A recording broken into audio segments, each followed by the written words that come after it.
Rising in the morning, the party discovered that Luka had departed, leaving the land of Barovia to return to his home. Determined to do right by their absent friend, the party gathered their supplies and returned to the road to Vallaki. Traveling along the road, the party came upon an old windmill. Within, the party discovered the occupant was an old woman, was the old woman Maya and Auron followed in Barovia. Pressing her to explain herself, the party discovered that the old woman was in fact the mother of a coven of 3 hags. Their secret revealed, the hags attacked. The party fought off their magical assault. During combat, one of the hags admitted that the coven was eating children, explaining the remains all around the windmill. This knowledge pushed the party even harder to defeat the hags, and with this determination, they were able to snuff one of the hag daughters. Seeming to react to her loss, the remaining hags retreated, with the mother hag, Morgantha, swearing that the party would see her again. I'm sure she was bluffing, though. The hags now gone, the party headed upstairs to find 2 small children, Tom and Mira, in cages. Freeing them, the party made their way out of the windmill, setting it ablaze so that no other children would be harmed by the hags. With the 2 of them escaping, one wonders if this is the last time the party will see these devils. So, where we jump in, we were able to take a short rest after you guys were done with that encounter. Which I think we did off air. You guys find yourselves with the blazing windmill in the background, 2 shaken and frightened children with you, and that's it. What would you guys like to do? I would like to ask the kids if they know anything about those stone things behind the windmill. Structures or whatever they happen to be. They both shake their heads.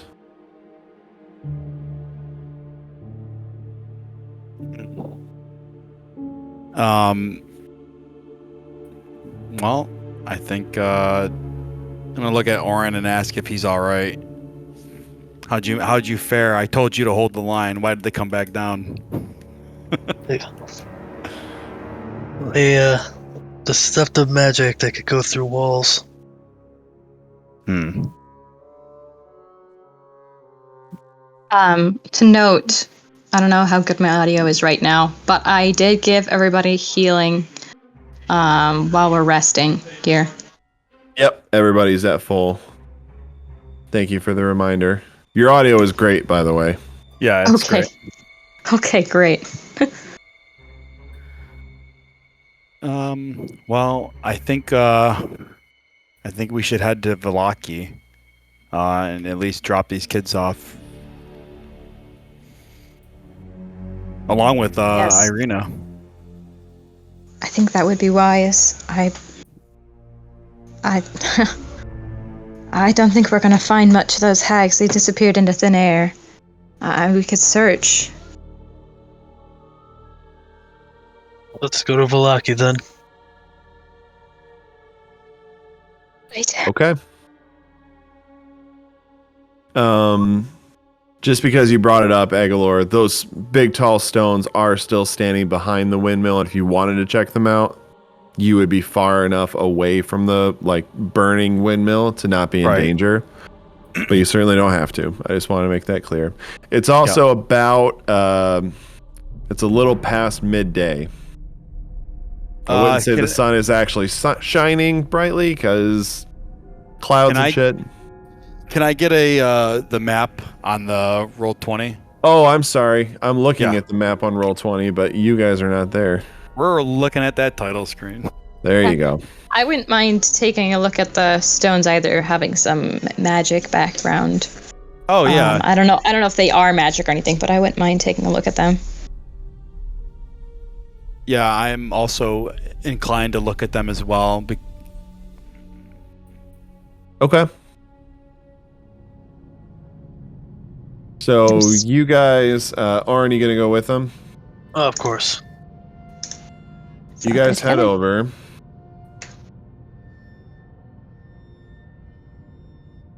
As you arrive, you see these 4 huge stones. They're probably 20 or 30 feet high.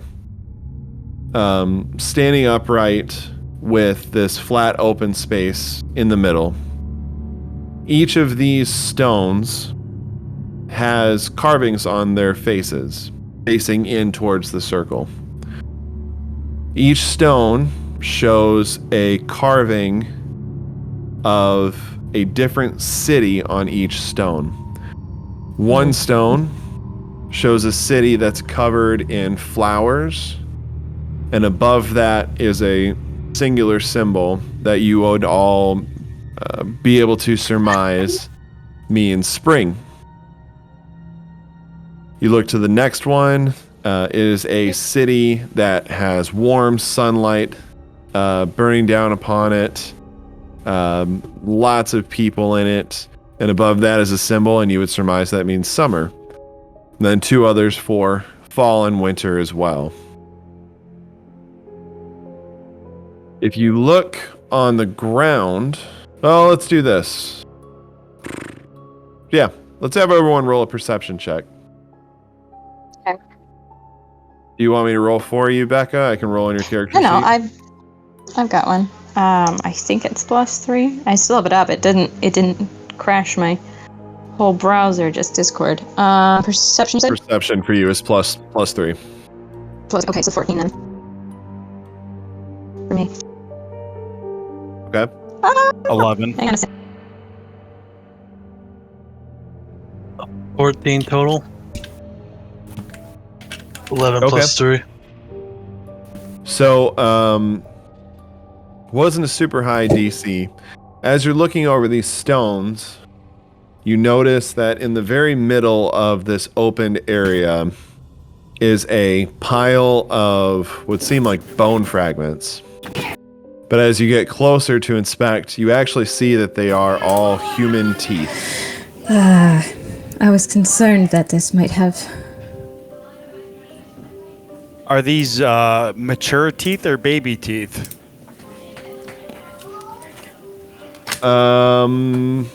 What's your dental background Oh, I was a dentist. No. in a previous life? Yeah. Go ahead and roll me a nature check. A nature, okay. Oh, beautiful. 19 plus 2, 21. You would guess that some of these are baby teeth. Okay, but not all of them. Not all of them. Excuse me. And it's just teeth. There's no other bones. It's just Teeth.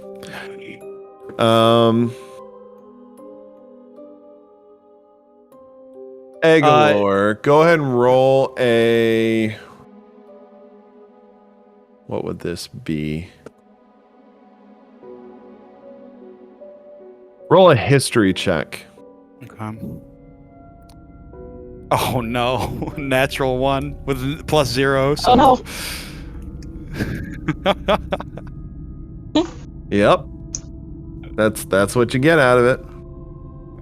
Nice. I'm telling you, I think I lost brain cells. I was made a mutualistic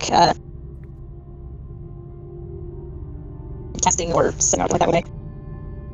We're not picking you up again, Becca. You're robotic again.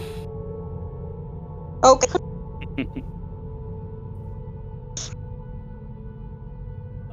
Well, shoot, because I was gonna ask a question, or Maya, that is. Am I coming in there? A little. Maybe we should just do this over text. All right, hang on. Oh, that sounded that was clean. clear. Hang on. All right, I'm just not going to connect to video yet until people leave the house, because I think that's whenever it crashes. Yeah. You're clear now. What I had asked is would I have any idea if this has any connection to like sacrificing or ritualistic, I don't know, casting or something like that. I would say roll a religion check. Religion check, okay. Wonderful, a -1 for that. Which makes that a 1 because I rolled a 2. Oh man. No, guys I have got- no idea. So nothing. Aegolor and Maya are just standing there, blank faced. Just staring. Yeah. No, Aegolor's like, those are teeth. Yeah. What can I Nice, are roll? you Uh, What were you going to ask, Mark? Were you going to say something? I was gonna ask. Well, are there any fallen tree leaves nearby, like autumn leaves? Because it is the season is autumn, and I wanted to just see if are there leaves on the ground? sure. I would like to take a leaf, pick it up, and place it on the autumn stone. See Okay. if there's anything that happens. Okay. Go ahead and add plus +1 to your constitution. No. No, nothing seems to happen. But kind of without going into too much detail, you are familiar with kind of like ritualism to a degree. So when you place the leaf on the stone, you kind of let your senses of the world around you go quiet, and you just focus on your connection with this stone. And while you don't necessarily feel anything radiating out of the stone, you do feel in this circle this feeling of desecration. You can feel that though there does not seem to be anything beyond just kind of connecting with the world around you, it does seem as though these stones were meant for something good and something holy, and what the hags have done to it is to diminish all of that goodness and holiness and just make it a disgusting offense to anyone who sees it.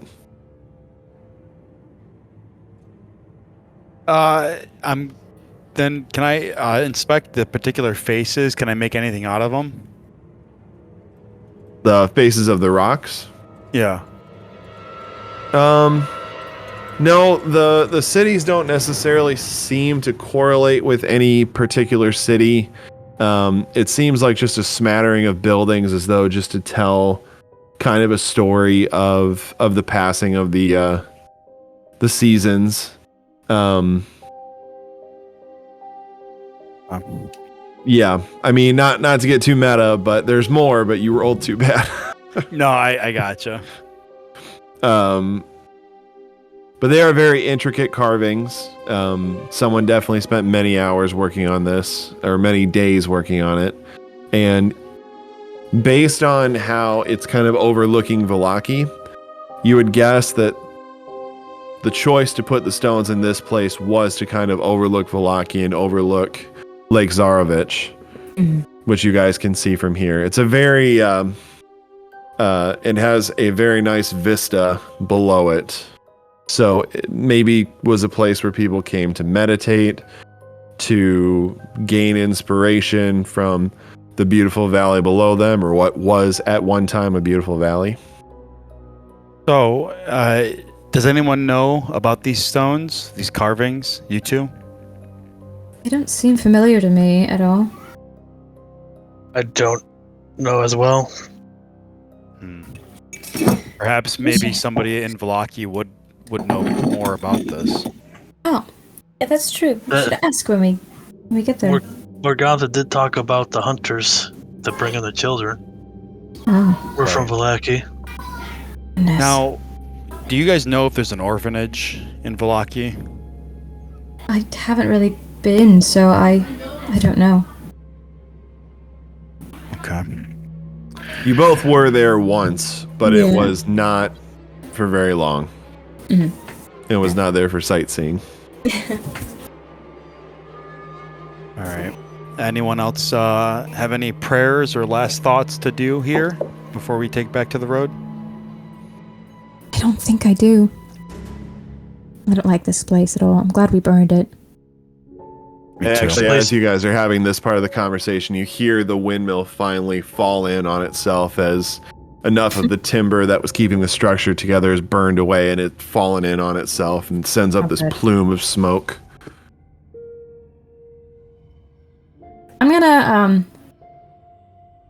but right before we leave, I'm gonna take one last look around, to see if anyone's watching us. Okay. Go ahead and roll a perception check. Ah! Yeah, that was a terrible idea to roll like that. It's only 9. Sad to see how far my die could roll.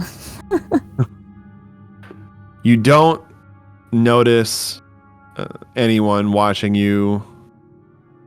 The entire valley around you seems very quiet. You feel pretty confident that no one's following you. Okay. On to Vallaki then? Let's go. Okay. You guys head back to Ismark and Irina, who have been taking care of Tom and Mira. Irina has more or less tended to their wounds as much as she can. They're not necessarily open wounds, but there's definitely they're traumatized, and she's doing her best to treat them kindly. Ismark is actually. Go ahead. Hey, before we go on, while they were inspecting, can I read the tome of Strahd and see if there's the windmills mentioned in his tome at all?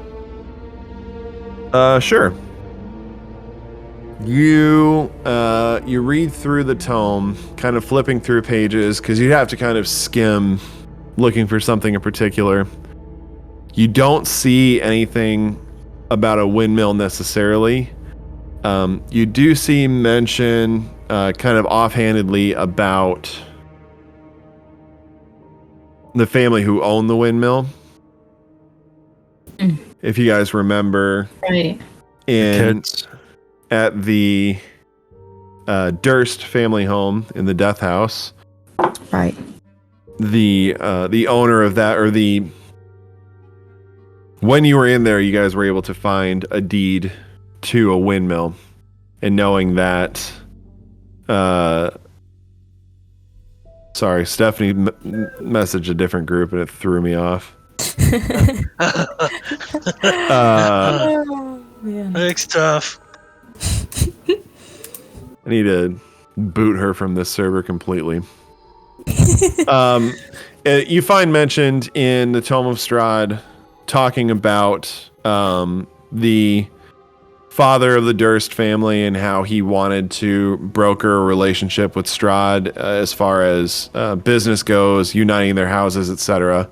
And Strahd had no interest in it whatsoever and very much looked down on him and his family, but him in particular. But nothing necessarily mentioned about the windmill or about the standing stones or anything like that. I'll stop calling them the standing stones. It's trademark. They're called the megaliths. I will not write that down. Aegolor glances at Auron. I didn't realize that you were illiterate. Of course, he taught me how to read. Oh, fair point. I only Oh. jest for Well, this I mean- lumbering giant. I should say I knew how to read before, but it's not all that nice of you to tease him like that. Unfazed, he looks up, or looks up. I think this windmill isn't owned by the hags. I think this is Strahd's windmill, and they do his bidding. The hags did say that they were squatting. I think I remember that, yeah. Goodness. I think the stone circle does something for Strahd that helps his power. I don't know what. I just have this feeling. So that would mean that the hags would have had to be in cahoots with Strahd. That could I be. wonder if the pies of the children give Strahd his power.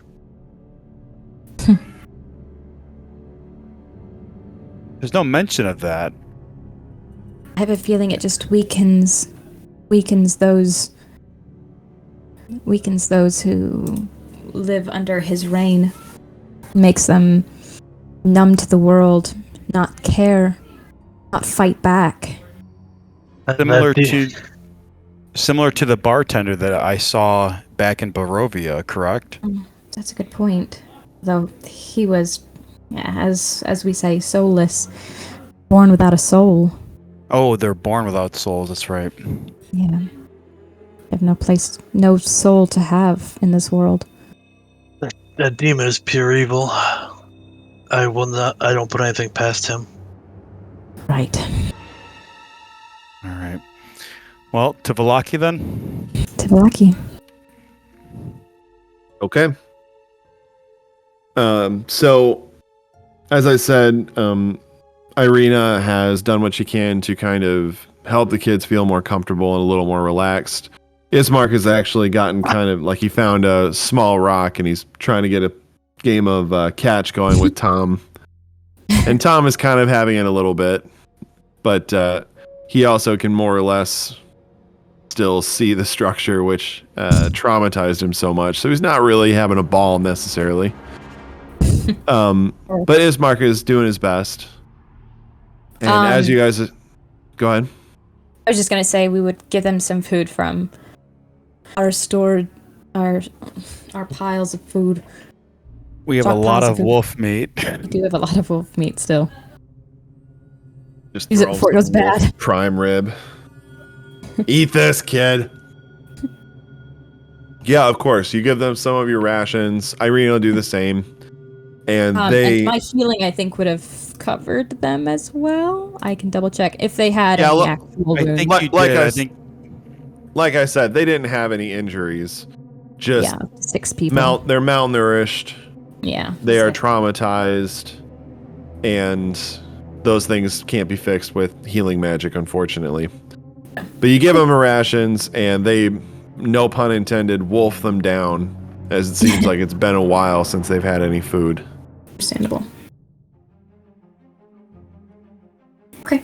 So, Ismark, tossing a rock with the kid, looks up and sees you guys approach and says, "So, my friends, are we off to Vallaki now?" We are off to Vallaki. Well then, let's make tracks. Everybody loads up into the wagon. I need to know who's driving and who's riding shotgun, if anybody. I will drive. Oh, no, I want to drive. All right. So you both go for it. You kind of like bump into each other as you're both trying to climb into the driver's seat. I think you deserve a little rest, Auron. Go ahead and sit in the back with the women and children.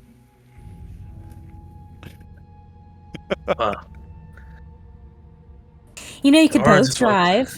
You could just both hold the reins yourselves. She teases. Or we'll sit up front to make sure that Maya does not sit next to Aegolor. Noted. All right. Looks like I got a shotgun mate, so I sit up next to Auron. I don't feel like Maya needs to have a high perception or insight to be able to see the way that Auron acts. Doesn't have a very high. Auron tries to be subtle. Doesn't have a very high deception or doesn't have a very high deception skill. He has -1. Yeah, negative. Yeah, all of his charisma checks are -1. Exactly. That's why I said I don't think I need to have high perception to be able to be noticing this by now. Except for intimidation's +1 thanks to my strength. All right. So I go ahead and start the wagon. Okay. Yep, you get the horses moving. And you get back down this kind of path that leads from the windmill to the main road, to the old Slavich road. I've been saying Slavic, it's Slavich.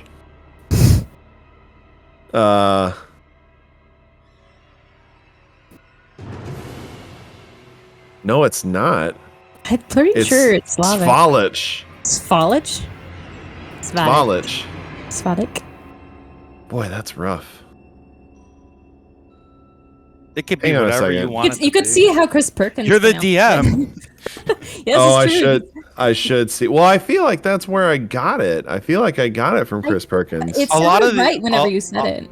A lot of these seem like Slavic names, like Kretsk. Like that's Eastern Yeah. Slavic. So I Very would say Romanian. Slavic. Yeah, right. Well, Romanian, it's southeastern Slavic. So Exactly.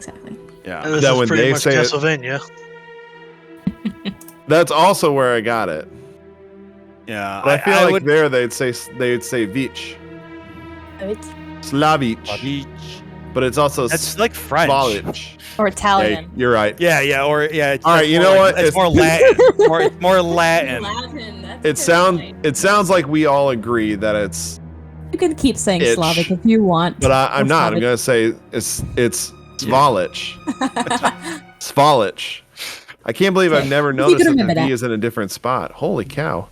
It's You dyslexia. got, now I know why Justin laughed every time I pronounce it. He's like, "Oh, that's not how you say it." I never noticed he left. Oh, it's funny. Well, as you guys get back to the main road, which once you guys get everything hitched up, it's maybe like 30 minutes from when you finish your conversation to actually getting to this part on the road.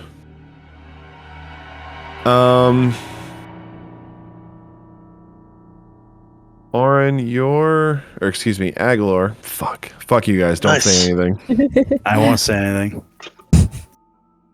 I'm gonna do something really quick. Give me a second.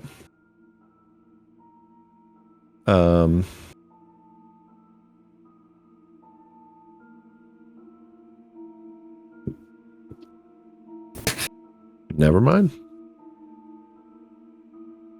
Okay, cool. That was fun, huh, guys? You like that, Warren?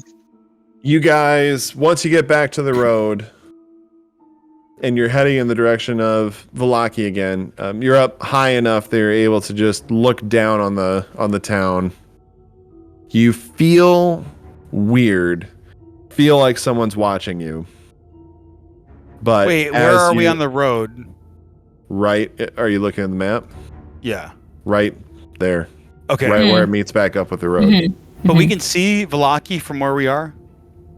Yeah, so you're kind of up on And they're in a valley, basically. yes. Okay. You're essentially on the northern foothills of the mountains to the south. Okay, so we can see them on the other side of the forest.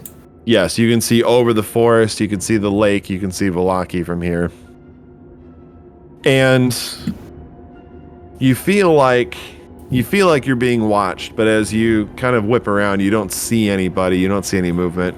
You do notice that with the windmill being on fire and releasing a lot of smoke, it's definitely going to be noticeable for a far, far distance. I did not think of that. I wasn't thinking when I lit it on fire. Well, I hadn't thought of it either till just now. It's To be becoming fair. kind of you guys' trademark move, so it works. I think it's Just consistent. burning I love down it. everything Burning in our thing, yeah, wake. burning shit. Burning this hellhole to the ground. We're mostly peaceful protesters. Oh, nice. It's What can I say? it's their First Self-defense. Amendment right. To burn down other people's buildings, precisely. To burn down. Yeah, we people's have the buildings. deed. We have the deed. You so have the technically deed. We have the ownership. We You killed You the have the clone. deed, and you did the deed. So real quick, I look down and I'm like, I kind of smirk and I look back at everybody and is anyone up for a shortcut? Well, what were you thinking? Traversing through the jungle, through the forest. Through the No, woods. It's my natural habitat. in your own world it is, not in ours. I promise you, after we get our stride going, roughly a mile, this forest wouldn't even slow us down. I've read it on my character sheet.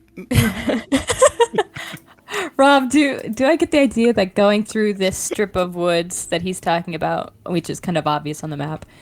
Yep. How long do we think that might take? If we're not, if our speed is not halved. So, Aegolor is correct. If he were to lead you guys through the woods, you would not be impeded at all and you would not get lost. That said, you guys are kind of where you are on the road. It's not just like a step into the woods. You'd have to go down pretty far a hill, and there's still a little bit of a cliff they'd have to figure out. And while Aegolor could get you guys on foot or maybe on horseback through the woods, no problem, with a big wagon, it's going to be a bit more difficult. So if you guys decide that you want to get rid of the wagon and leave it here and go on foot, then you could definitely go through the woods, no problem. With the wagon, the woods are pretty dense, and I don't want to say it's impossible, Right. but it's pretty close. It's literally impractical. Yeah, it probably wouldn't be a good idea to leave the wagon just because of the children. Shouldn't make them walk. You raise a good point. Someone should have cut a path through the woods at some point. I know the woods are dangerous and all, but The forest is dangerous on its own, but with the smoke, you don't know who's been alerted. that's another good point. Good to be out in the open so we can see anyone coming. Fair enough. I'm down for any fight. We will continue on the road. I only jest. We do have children on board, and I don't think they'd be able to trek through that as easily as the rest of us. So. But I can just see Aegolor being like, "But the forest, it's right there." He just wanted to get his legs stretched and be free. You can walk beside the wagon. I mean, we're going at walking speed. Aegolor can go through the woods. Conserving our energy. There you go. We'll meet you on the other side. Meet up I on the other side. I was told at the beginning of this campaign to no lone wolfing. So I did say that you did. with no uncertain terms. Well, or It's departs safer with through us. doors and stairs. It's safer with us, Aegolor. Probably not the best idea to go off on your own into the woods anyways. I agree. Not here. I'll stay with you guys. I was only jesting. I just wanted to see what was possible is all, and I wanted to make sure that it was, and it is. Okay. You're like, but it says, doesn't say anything about wagons. Oh, excuse me. Well, again, you guys kind of feel like you have eyes on you, whether that's paranoia from seeing the fire and the smoke, or whether someone's actually got their eyes on you. You're not sure, but you kind of shrug the notion and just kind of keep moving. Well, real quick, actually, Rob, can I cast Primeval Awareness? Yeah. It does cost me a spell slot, but I need to basically, remember. so as an action, you can expand one ranger spell 1 minute per slot of to sense whether any aberrations, celestials, dragons, elements, fae, fiends, or undead are present within 1 mile, unless I am in my environment, which would be forest, and that's it extends to 6 miles. But technically, we're at the outskirts of it, so it's only 1 mile. Yeah, you can totally do that if you want. Yeah, I'll cast it. Okay. So, in kind of having this feeling, I'm going to assume that to allow yourself to focus, you kind of hand the reins over to Auron just for a minute. Close your eyes, and similar to how you did with the stones, you just kind of reach out. You, like I said before, let your senses around you kind of go dull, and you just focus on Focus on the energy that you are feeling around you, searching for a specific kind. And you feel kind of this dark energy from the woods, from things that may be in there. You do kind of have this feeling of unease, still kind of coming from the mill. But as far as specific iterances of any of these kind of creatures, undead, etc., you do feel a very strong undead pull, and it is to the east. So you're kind of coming down hills, and you look to the east, which would be to your right, and there's kind of this hill that's coming down on an angle, but then as the hill, where the hill ends, you can just see out into the sky. And where you're feeling it, you look, and you really squint your eyes and really focus, and you swear you see this black shape just floating in the sky.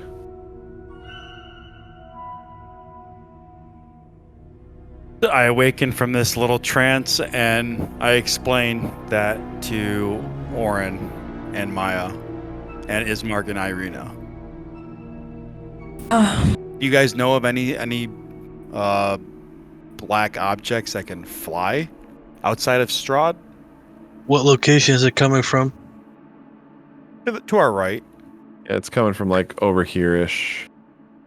Well, And you This can is a only bird. sense within a mile, so it would have to be like here or maybe here. Oh, Castle Ravenloft is to our right, so it could be only one person I know. yes, if it's larger than a bird, then that's what I think. That fire was not a good idea after all. It's definitely larger than a bird, and it's following us and watching us. Oh. Yeah. Strahd has That's my many guess. spies around. I wouldn't be surprised if the hags were some sort of spies. Hmm. And you actually, Aegolor, before you totally leave the trance and stretching out your awareness, you don't sense specifically where it is around you, but you can tell you felt the same kind of, the same energy, the same, really almost the Somewhere opposite else. of energy. Something that seems to almost be like siphoning energy somewhere around you that feels the same as when you were in the windmill, but you can't place exactly where it is. I think those hags are nearby. Oh. Wish I had a spell for this. Everyone, Well- please keep on your guard. Yes, we should get out of here quickly. And be prepared. You mention this shape to everybody else, and you see Irina kind of like crumples up a little bit, seeming like she's trying to hide within the covered wagon.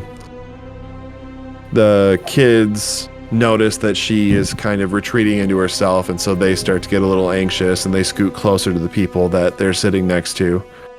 You see Ismark reach down to pull his blade, just kind of having his hand resting on the hilt, and his eyes are darting around. He actually will stand up and look out the back of the wagon and look around to see it himself. Oh dear. And you see him kind of, if you're watching him, you see his lip kind of curl, and you see him pull his blade out just a little bit. And then he kind of looks back and sees everyone else in the wagon, and he puts his sword back and just stands there watching. I'm gonna reach over and, seeing Irina crumpling a bit, I'm gonna reach over and grab her hand and squeeze it a little bit, and then comfort the children a bit. They all appreciate it. Irina squeezes your hand back. Ismark, is everything all right, bud? You see He him, doesn't respond. Mark. After a moment, if you guys keep trying, he kind of starts. He goes, What? Sorry. You still with us, buddy? Yes. Did you see him? I have seen that shape many times in the sky. There's no doubt in my mind that he has his eyes on us. We're on his I just- radar now. How does he know we're here? It's like he's been following us, but why would he do that? He has other things to deal with. Why would he just follow us? We're nobodies. We have something he wants. I'm have afraid your until he sister. gets it, I'm afraid until he gets what he wants, he's not gonna leave us alone. But he was able to find Irina before because we were in the same place, but we've been moving. We haven't been there for a few days. I don't understand how he could just be there. It's almost like he can sense where we're going. And I don't like sneaking around a fight. Then the enemy's there, I just want to... Don't bet them. Yeah.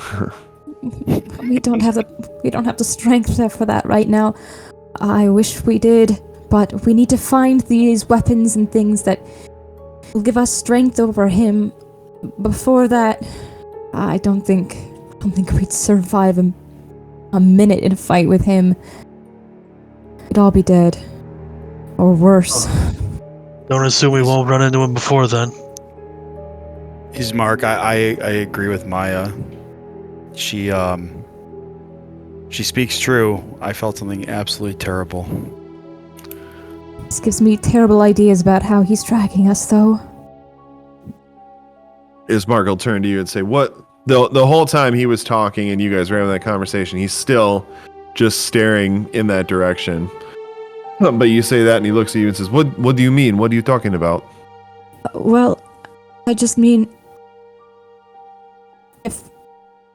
Maybe he's able to track individual people, or maybe he knows we have the book. I'm scared to think that he knows we have the book, though, because if he does, and I don't know what's stopping him from come for us right now.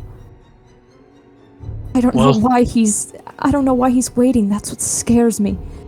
Is that he knows we're here and he has the strength and the power to completely ruin us. I don't know why he'd wait. I assume that he knows that we have the tome. I think he doesn't know we have the tome. I think he's only after Irina. I think she's marked. That could be true. Irina says, he never did anything beyond biting me. I don't believe I have anything on me that would allow for such a thing, but I'm also not very knowledgeable in the ways of magic, and I know that he is very powerful in that regard. I know there are ways to track items and such.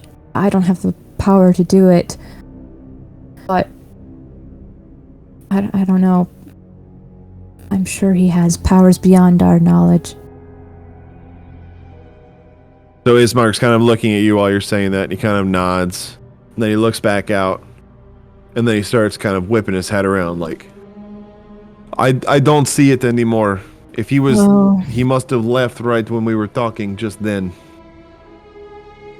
And now he does pull his sword out completely. And and Aegolor, he do you is- see him?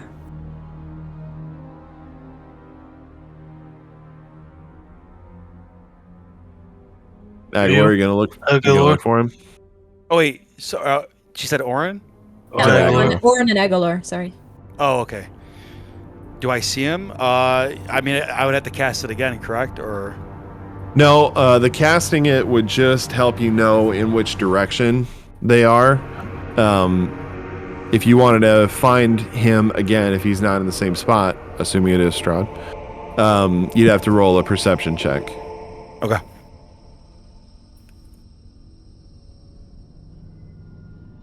13 plus 4, 17. Nice. Okay. You kind of start scanning the horizon, looking all around to try to find where this flying creature of some sort is, and you don't see anything. It's almost like whatever it was just dropped out of the sky or became invisible somehow. And you trust your eyes. I don't see him anymore. We should keep moving. Agreed. Ismark, this pains me to say it. No wine.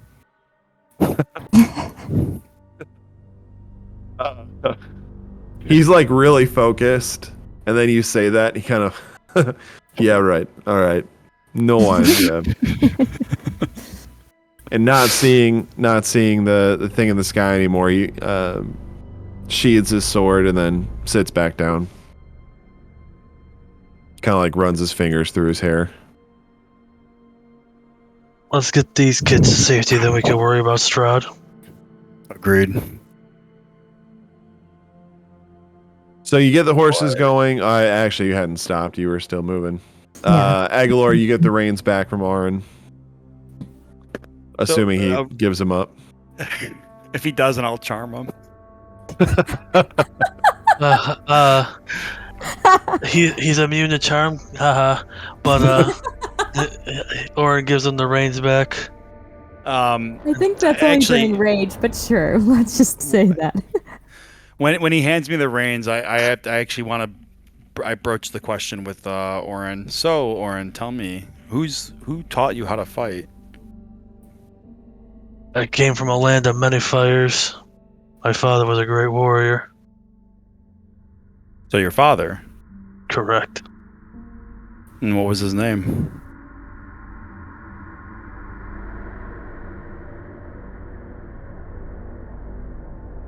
That Kenny Googling real quick. I wasn't gonna say it. I'd probably have to Shut do up, the same thing. So. Shut up, Rob. I got it here. He was his name was Galak, the half sword, because he was able to stop a whole band of bandits with just a broken sword. This great sword that I carry around used to be his sword. And that's a half a sword, the one that you have now. It used to be. Hmm. Who was the lucky individual to put it whole again? Our famous blacksmith, unfortunately. That's fine. You don't need to give him a name.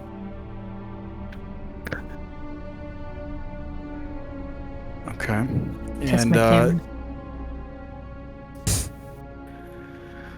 welcome back. See There if it she is. actually. Let's see if it doesn't die. If it dies. If it dies, it dies. If it dies, it dies. So that sword is your father's. Yes, it was. Does it have a name? It does not have a sword. Who names their sword? I want to say something, but Lots of people name their swords. Lots of cunts. Yeah. All right. Well, we're demonetized. Way to go, Rob. We were demonetized already. From what? Yeah. I wanted to say it too. Beating it, I'm not gonna lie. Gosh. What a great script. That was a great scene. It was a great scene.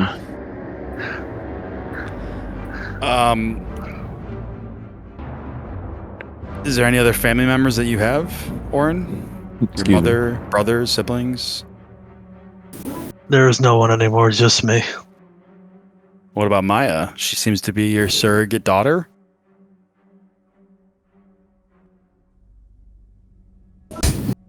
I protect her.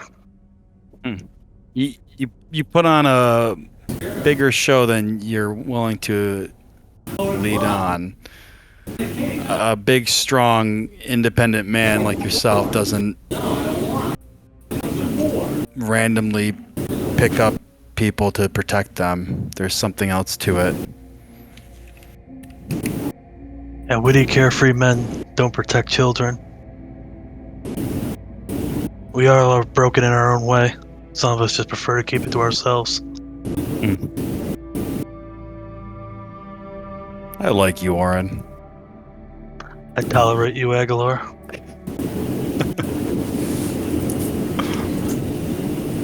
But you have my respect. It means a lot. Thank you. And you guys, both of you, and I look back at Maya, you guys both have earned my respect as well. She's been engrossed in sewing this entire time. Huh? What? Eh? Did you guys say Strahd a few minutes ago? What? Either that or she's totally pretending and she's heard everything. You'll just never know. I'd like to roll a perception check. Do I believe her? I My like to roll elf ears can hear check. bullshit. Yeah. Roll the bullshit. Well, thank you, Aegolor. That means a lot, and thank you for sticking with us, even when you didn't have to. Partially is selfish, but partially is for Luka too. So it's a three-way street at this juncture. So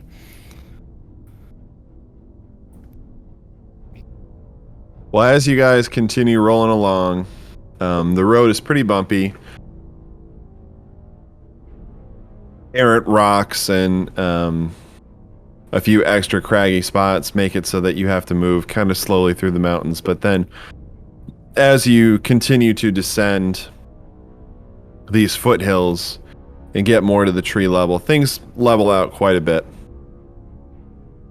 You travel for about... I did the measuring, I did the math, and I didn't write it down. It's like... What, you're telling us your mind isn't a steel trap? So actually, out of curiosity, Rob, while you're doing this calculation in your head, Yeah, I can totally talk and do math at the same time. Go ahead. can we actually pick up the pace with the cart with the animals for the horses? So what's limiting you now is not how fast the horses are going. It's So carry a load. it's the landscape. Like if Okay. you were running straight and true, you could really crack these horses. But We're considering going you do down have a hill. Yeah. you do have a lot of weight, you're going downhill. It's craggy. There's rocks every now and then. You just can't go too fast. But once you kind of get around here, it takes about 2 hours. It's still sun's still up. It's still about 2 or 3 o'clock.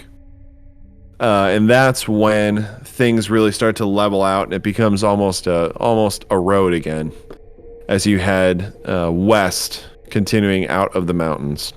But now you're back in the trees, and Aegolor, it's weird for you. You are much more comfortable instead of being out in the open or up on a hill, being in the trees, being in the woods. But the one thing that exists here that did not as much out in the hills was that mist that is just continuous through the woods. And while it kind of calls your name at the same time, the mist is very it's deterring and it's dark and it's scary. It's in front of us, not just in the forest, but on the road as well. So kind of it's way off on the road in front of you and also kind of behind you, almost as though it's opening up as you guys are passing through. It's either that or it's just really, really thin. And so around you, it's very hard to see. But then further on, when it's got more of a, you can see all the stuff that's in front of you and stuff past that. Saturation. Yeah. But it doesn't feel like the road is necessarily dangerous. But the woods are not as welcoming as they normally would be.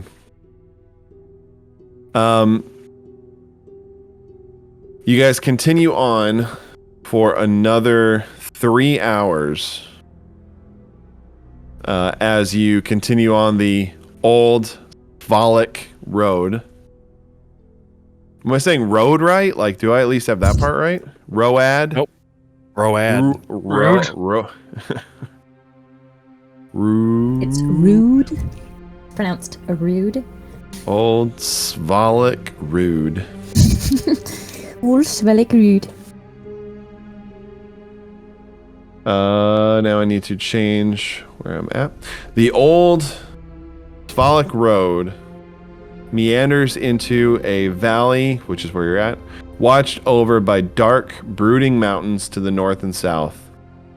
The woods recede behind you, revealing the sullen mountains. Surrounded... Oh, wait, I'm sorry. Read that wrong. The woods recede in front of you, revealing a sullen mountain berg surrounded by a palisade wall. Thick fog presses up against the wall, as though looking for a way inside, hoping to catch the town aslumber. The dirt road ends at a set of sturdy iron gates, with a pair of shadowy figures standing behind them. Planted in the ground and flanking the road outside the gates are half a dozen pikes with severed wolf heads impaled on them. So you guys have gotten right here, and as the description stated, the gate to Vallaki starts right at the road. And so to continue on the road, you actually have to go through Vallaki. So how tall are these walls? Can we not see the top of them because of the mist or fog? The Palisade Wall is 15 feet high, made with logs with pointed tips, held together with ropes and mortar. 2 guards, a male and female human, stand on what must be a scaffolding on the other side. The wall mostly obfuscates their bodies. They carry pikes and are lightly armored. I would like to greet these 2 guards. Well, as you're coming up, these 2 guards who are just kind of maybe walking back and forth on the wall, keeping eyes open, see you start pulling up, and they both line up. Sorry, another message on a different channel. Don't mute it, Rob. I saw my name. I can mute it for like 24 hours, can't I? 8 hours. That's what I'm doing right now. Good call. As you guys are maybe like a quarter mile off, these guards see you, and they kind of come back to right in the middle, standing over the right next to the gate. And as they see you come up, the male places a hand to his mouth and yells, "Hello there! What business do you have in Vallaki?" We are here to do some trade and then also be on our way. But we would also like to stay the night. What time of day is it, Rob? It's about 5 p.m. So the sun is, you're starting to see a little bit of darkening as the sun is thinking about starting to go down, but you've got about another hour and a half, 2 hours of sunlight. Okay, cool. Oh wait, I said it's fall. No, you have like another hour of sunlight. Yeah. Unlucky. The guard looks down at you and says, "Well, you're welcome inside. Only if you don't bring any evil or sadness, and all will be well." Evil, yeah, no evil. Sadness, I can't promise that. Well, he kind of looks at the other. I just. Oh, well, jesting is from happy people, so you must be happy. So, good. All will be well. Well, you're a few days early. We actually have 2 festivals coming up. All will be well. You're welcome to enter, but cause any trouble, and you'll have us and our comrades to deal with. Kind of gives you a stern look. Very intimidating speech. Of course, we will abide to any rules that you guys have. Where could you point us to the nearest inn? And also somewhere where we can park this lovely wagon. Oh, yeah. There is a place where the wagon can go. Let me see what that's called. Sweet. After the intimidating speech, Auron whispers to Aegolor, "They don't have enough men for us." I whisper back to Auron, what do you mean? I mean, they're the ones that are outnumbered. If they try anything. We only see 2 of them, but I'm assuming this has got to be a full garrison, burg. Yeah, but when I cut them in half, the numbers decrease. That would actually increase the body count. I was just gonna say. You actually double their number. It's weird. Tell Auron hasn't been to town very I'm often. I'm just waiting for the grunt, like. Oh my gosh. The guard says, as far as an inn is concerned, the Blue Water Inn still serves food and beverage, and they have rooms available as well. Watch out for the pointy-eared man. He's new in town and is strange. He has a strange wagon, but it is parked where your wagon can be parked, which is at the referring to me. He kind of, you're down and a little bit further away, and he kind of looks and he's like, "Oh no, different person with pointy ears, but they may also be elvish like you, sir." Oh. Well, you can take your wagon to the Arisek stockyard. They can board it there, and they have places for your horses as well. Perfect. All right. And he'll give you directions on how to get there. Okay. As I look back at everybody, does that sound good to everybody? We ready to I think go so. into Vallaki? Okay. So, I'm ready. More than ready. All right. The guard looks Or- down and go ahead. Auron will look at Maya and just says he'll behave. Who? What? That was Yeah, legitimately me. I have no idea what you're talking about. He's saying Auron will behave. Auron is saying that Auron will behave. Auron says, "I'll behave" to Maya. And I look back. I don't buy it. He's already trying to establish a coup. Perception check to see if his fingers are crossed. I'll just smile and nod at him. As you guys are having that little bit, the guard turns and he nods at you guys. Turns and looks over the other side of the gate and says, "Open the gate! Guests coming in!" And it takes a few seconds, but then you hear the gates. You can hear wood and ropes being pulled as these gates just creak open, and you can make your way into the city. Hoot hoot. Yes, we will, and we will take his directions to that The stockyard. horse and buggy storage. Yeah, and then the Blue Water Inn. So there's you guys are headed to the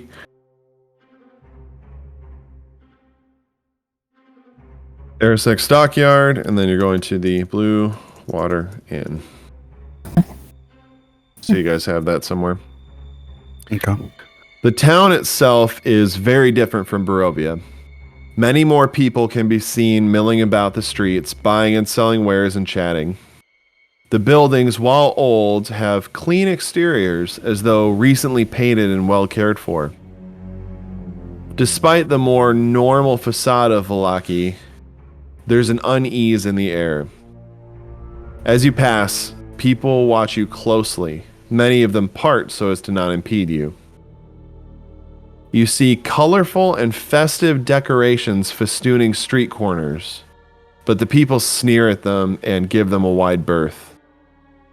Strangest of all, when you see an occasional town guard on their beat, all those they pass suddenly present wide and toothy smiles, which dissolve as soon as the guard passes.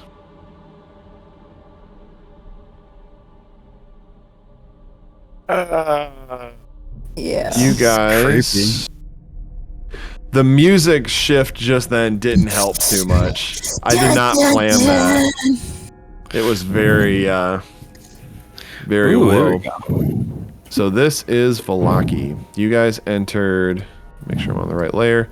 You guys entered here, and the stockyard is right there. Perfect. So you don't go far before you see it. This large stockyard has several locked sheds along its periphery and lies adjacent to a roomy warehouse. A wooden sign above the front gate reads Arisek Stockyard. Parked at the south end of the stockyard is a sturdy carnival wagon, its colorful paint peeling off. Faded letters on its sides spell out the words Rictavio's Carnival of Wonders. A heavy padlock secures the back door.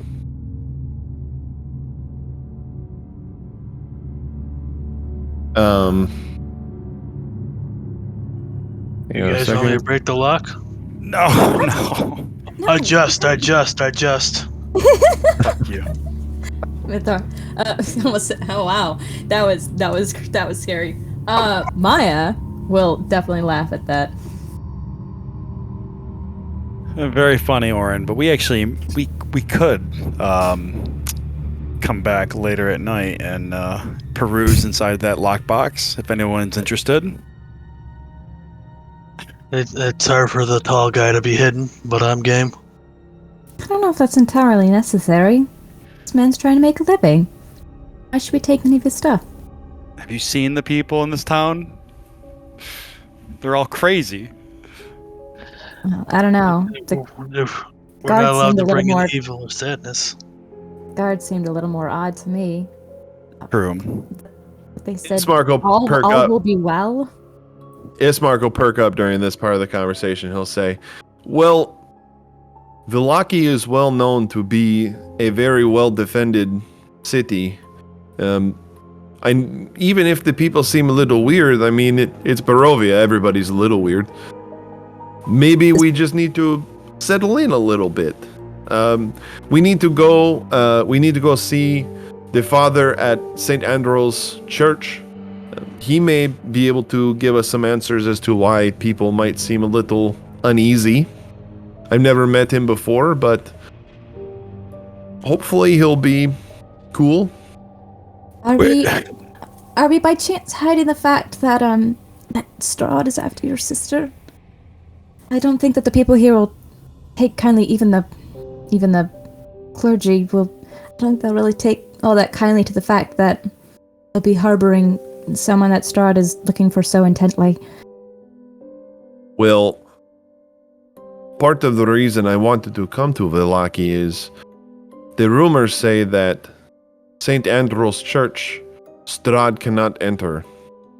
Oh, well, that's helpful. Indeed. If it is true. You think we could find allies to fight Strahd here in Vallaki, Ismark? In my opinion, in my well-traveled, much experienced opinion, that's sarcasm. I never left Barovia. I believe that Barovia is a powder keg. And I think that if people had enough confidence in someone to stand against Strahd, many would file behind them. But I don't know, I might just be optimistic. I know that no one enjoys living in this hell. And the only one that keeps us here is one person. Even if he is the devil, how many people can the devil take on at one time? That's why being optimistic is such a good strategy for life. Yeah. Ismark, how did the story go again? The one that was told at Madame Ava's camp. Wasn't there a revolt against Strahd and he blew them and blasted them all away? I'm obviously paraphrasing, but it sounded like there was already an uprise against him. Oh, there have certainly been many. Sorry, hang on. You're good. Needs his vodka. I need another beer. Certainly there have been many over the years. Some to lesser success, some to none at all, but they've all been disorganized and how can I say the optimism of the community was not behind them. They were anyone who stood up against him had their mothers and grandmothers chiding at their heels to not go. No one believes that Strahd can be defeated, but he kind of leans into the rest of you. No one has found a sword that Strahd hates, and nobody is teamed up with you bunch. I think It's not we've saying got. much. It's saying a lot compared to the rabble that I normally see around these places. You are all, without getting too, weird.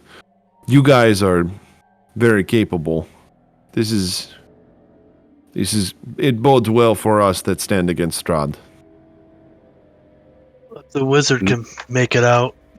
I believe others will, and I believe this would be the place.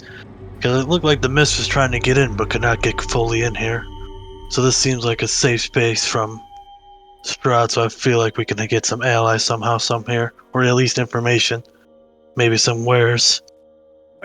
I think we should tread carefully. I have this suspicion on these guards.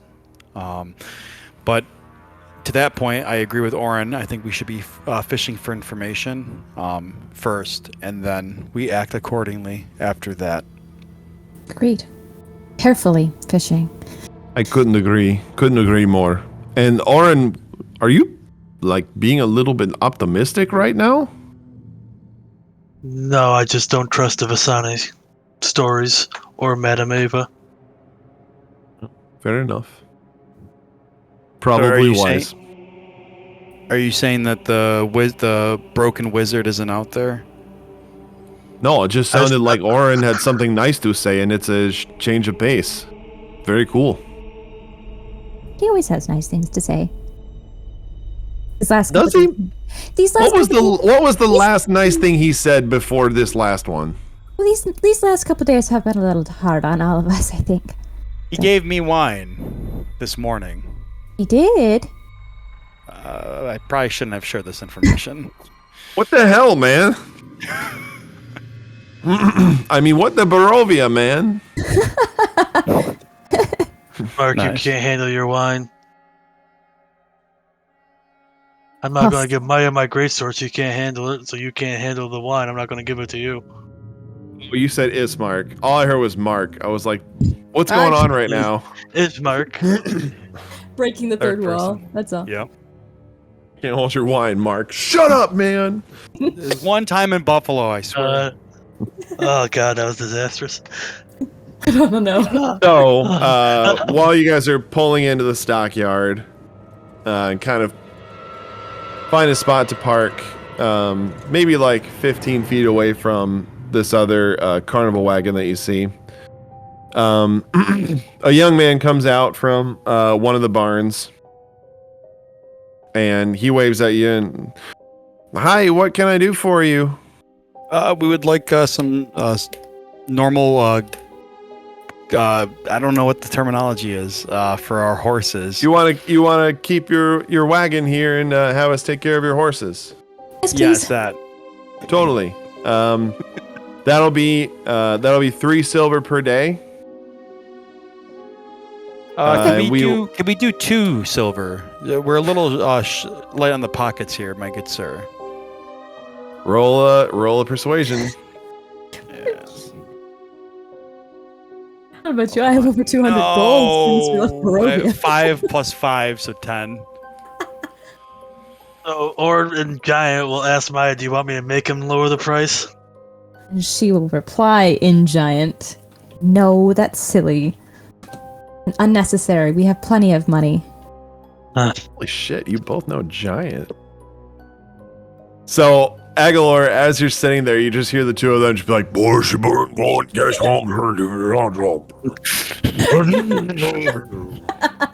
Except my voice doesn't go that deep. It's more like you have to if you're speaking giant.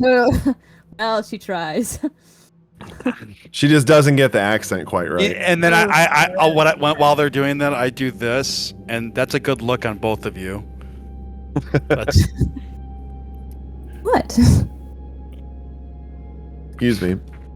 Well, he says, normally we charge 4 silver, but I don't have anyone other than this guy to take care of, so 3 silver. It's all right. Maya will reach back and get in her coin purse and flip him a gold and just say, "We don't know how long we'll be staying, but if this isn't enough, we'll cover the rest when we leave." Yes, Or ma'am. We'll ask Maya, why are you paying? Why shouldn't the freeloaders pay? The one that we're giving rides to? He looks over at Ishmark and Irina. Who says they have money to pay? Yes, I got money. Well, remember over you. You know what? I can cover it, but I'll get the drinks at the inn. Says Fair Ismark. Sure. Well, the boy helps you guys find a good spot to park your wagon a little bit closer. He has you kind of scoot over a little bit closer to the carnival wagon just to kind of conserve space. And he unhooks your horses and starts taking them into another barn where supposedly he's going to be taking care of them. But as you guys are dismounting, kind of getting your provisions, helping the kids down, the wagon next to you suddenly lurches as though something big has thrown itself against the inside wall. You hear the cracking of wood, the scraping of metal, and the snarl of something inhuman. Upon closer inspection, you see that the sides of the wagon are spattered with dry blood. You also see an inscription on the wagon's doorframe. It reads, "I bring you from shadow into light."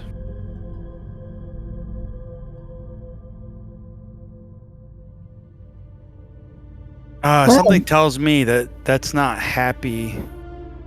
Whatever's in there.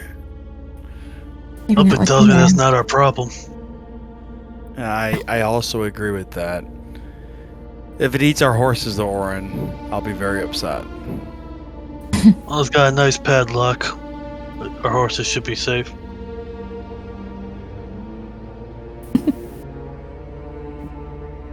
Well, as you guys unload, Ismark will kind of step to the front of the group and he says, "Well, I don't mean to be pushy, but the whole reason that I wanted to come here was to get my sister safe, and I think the only place that's definitely safe is St. Ambrose Church. So if it's all right with you, I'd kind of like to go there first. Is that all right?" No, absolutely. I mean, Lead the way. I think it will be a good place for the children as well. Perfect. agreed. Church will definitely know what to do with them at the very least. I hope so. How to take care of them better than. So do Or we we'll know bring where up this over church here. is? Do we need to ask for directions? Ismar goes, "I've never been here before, so we can ask, and we'll figure it out. I hope." Okay. It is getting dark though, so maybe, it's actually up to you guys. Either we could go to the inn and get rooms and then go see the church in the morning, or still go at night this evening. It's really up to you. I am at your mercy. Well, you do make a good point about the church being a safe place for Irina. And this place seems nicer than most places, so I think it's safer at night here. Plus, let's get rid of the children.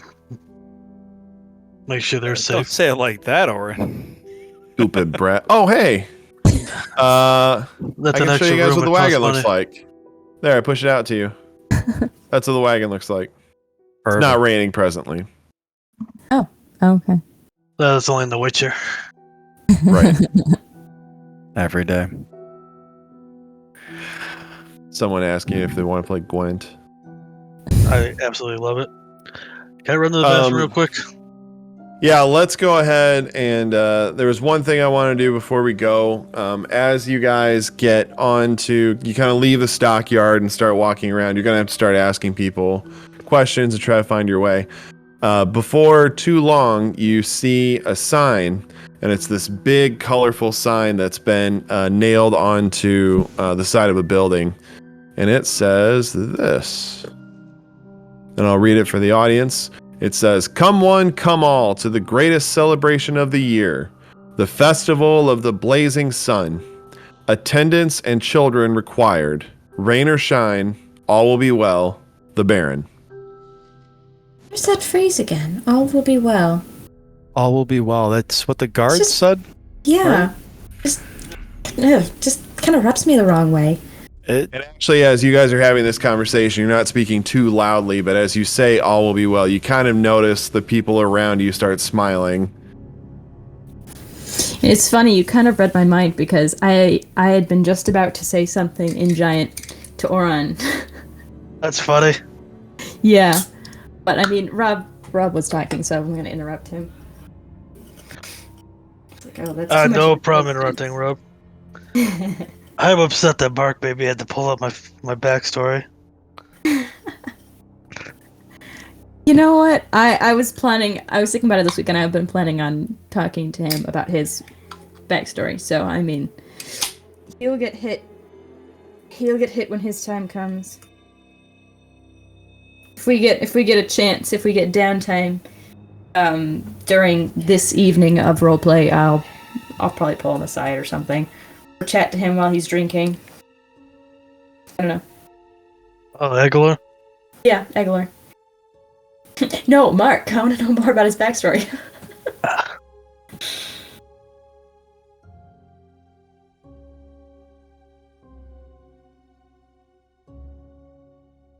Ew.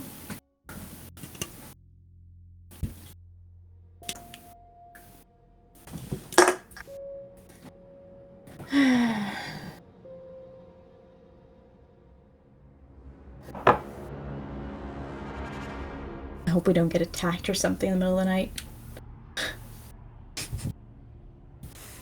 Are you spoiling stuff for me? No, I know, I don't know. I don't know what's gonna happen. I am not spoiling stuff for you, no. I will say that the wagon is vaguely familiar, but I don't remember. I don't remember something about it. I don't remember what it was. Guess we'll either find out or we won't find out.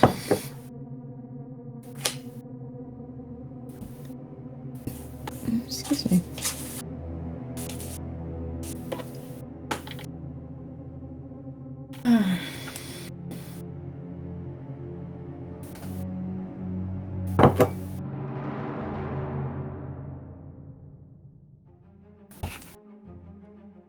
I should send you, I was telling, I asked Mark the same thing about his character, like, oh, is there anything different about your character than is in the photo, because drawing the characters.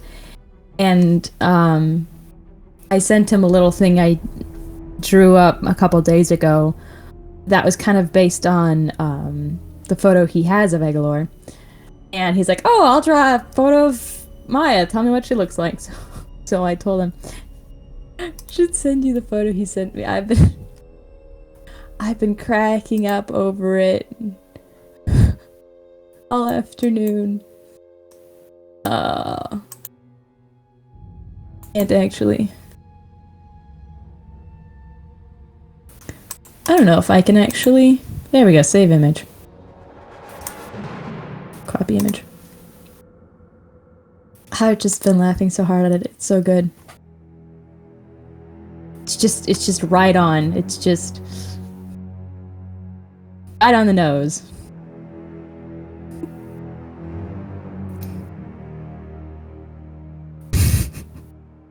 That's what he sent you? Nice. Yep. I'll have to show you what I sent him because mine was at least half decent. I can find it again.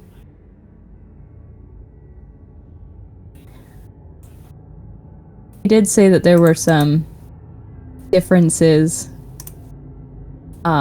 between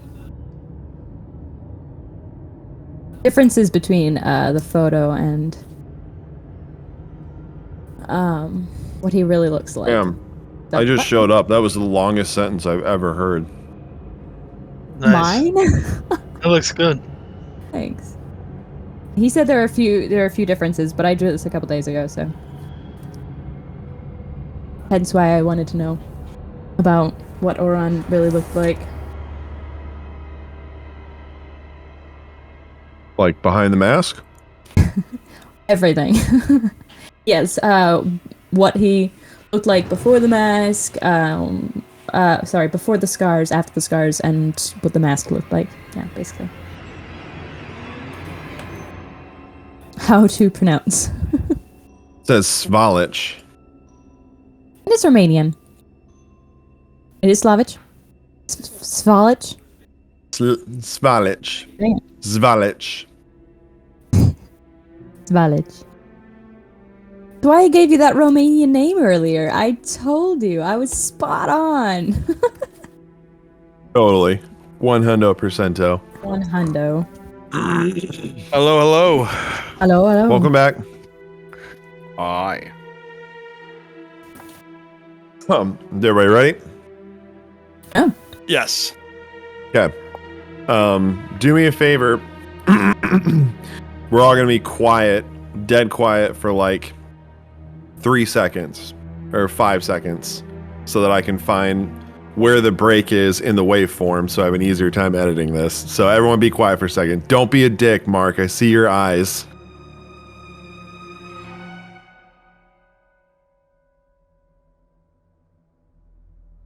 All right, that's fine. Stephanie. I was gonna say, I can talk and laugh as much as I want. I was muted.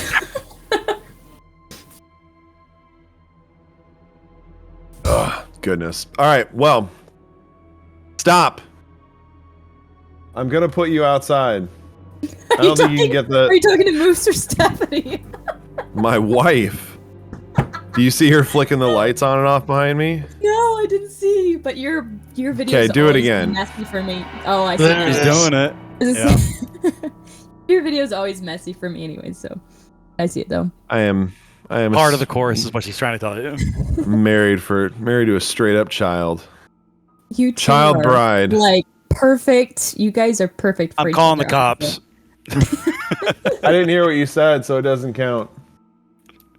So when we left off, you guys were heading into town to find where the church is. Let's have everyone roll a streetwise check. A what? What? Shit, doesn't it? Is that Oh no, 3E? that's a 4E Is that term. 3E? Oh, I'm so Okay. sorry. Oh, Shit. Sorry, everybody. 3E? My goodness. Oh no, I was really counting on that skill for this. Investigation. Oh no. That's Yeah, let's go with investigation. Okay. Actually, A 7. what was the name before I roll? What was the name of the church? St. Andrew's Church. Okay. Can I just go up to somebody who looks like vaguely nice, like another female? She's not gonna go up to a guy, but she'll find like a female on the road and actually ask her. Oh, excuse So me, that's can you-" kind of built into this role. Okay, um, okay. Well, I would. Okay, fine. I feel How like about- there'd be how something about- else, but How about this? You can roll your investigation roll with advantage. Since you're talking to someone. okay, sure.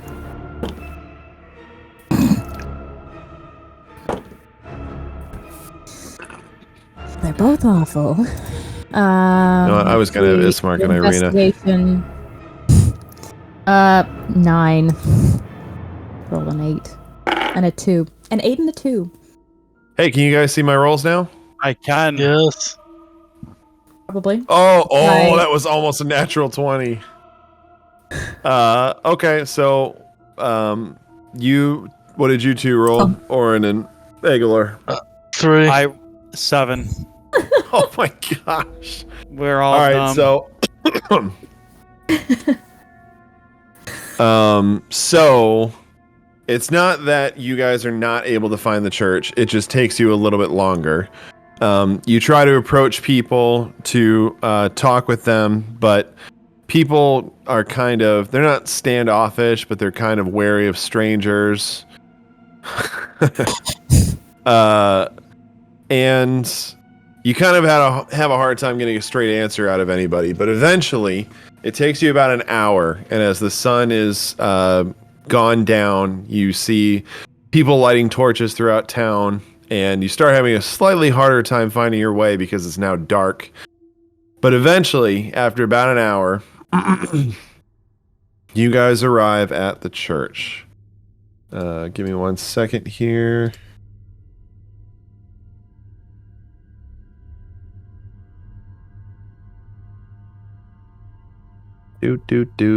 Everyone having fun?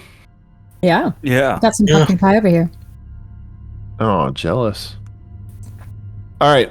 This slouching, centuries-old stone church has a bulging steeple in the back and walls lined with cracked, stained glass windows depicting pious saints. A fence of wrought iron encloses a garden of gravestones next to the church, and a thin mist creeps among the graves.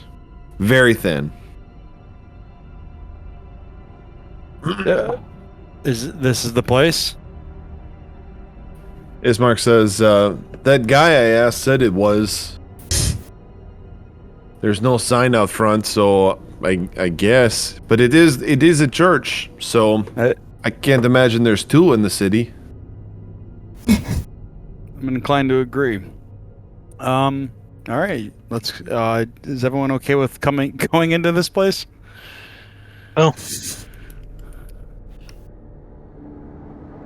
Steph, I What'd you miss think? you so much. I want to What? encourage her. Just doing it on purpose. She also just texted me. Oh, I'm sure. My I'm goodness. Sure. I'm sure. Well, it is rather late, but shall we just go up and knock? I'm sure they wouldn't turn us away. Oh wait, real quick before we actually pawn these kids off, it says that. Actually, Rob, where's that? Can I see that flyer again? I accidentally closed the pop-up. Yeah. It says that attendance and children required. I found that wording Does that mean odd, that we- too. Yeah, me as well. But will we need kids in order to attend this festival? It's an odd interpretation. Attendance and children required. Required to come or required to attend? Oh, actually, you're right. This it looks like it's a mandatory. Mandatory to bring children, aren't allowed to go unless you have children? Or if you have children, they have to go? That's that the phrasing is uneasy to me, especially what we discovered they already done with children. What have they already done with children? What we've already I'm seen gonna- done with children. I'm going to, before we go on much further, I'm going to lean down to, what is it, Mira and just politely and softly say to them, do you recognize this place at all? Does this city look familiar to you? They I both don't- vehemently shake their heads. Oh, good. Well, And they are holding on. I imagine that since you guys are kind of taking the lead in finding this place, the two of them are holding on to Irina really tightly.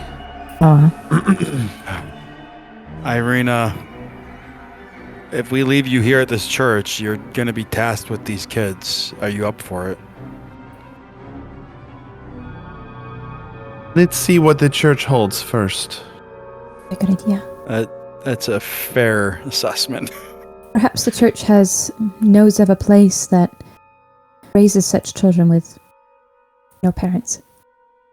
Okay. All right. I will walk up to the door and knock, or open it if it's open. It's open. Okay. Yeah. Open it up. Okay. Hello. As you walk in, you see a few people sitting in the pews praying. It's actually about 7 people you see in the pews praying, and they're all sitting close to each other. Though the church is aged, it is clean and free of dust or cobwebs. And though there are a few cracks in the stained glass windows, they remain fully intact. And even in the few places where there's cracks, it seems like they've kind of been painted over a little bit by hand. A boy is placing holy texts onto each pew, and a young man with a scowl sweeps the floor. An elderly man in priest robes sees you enter and begins in your direction. He is balding with scraggly white hair in the back, and his tired and wrinkled face sports a thin white beard. Though old and tired, he stands resolute and proud with his shoulders back.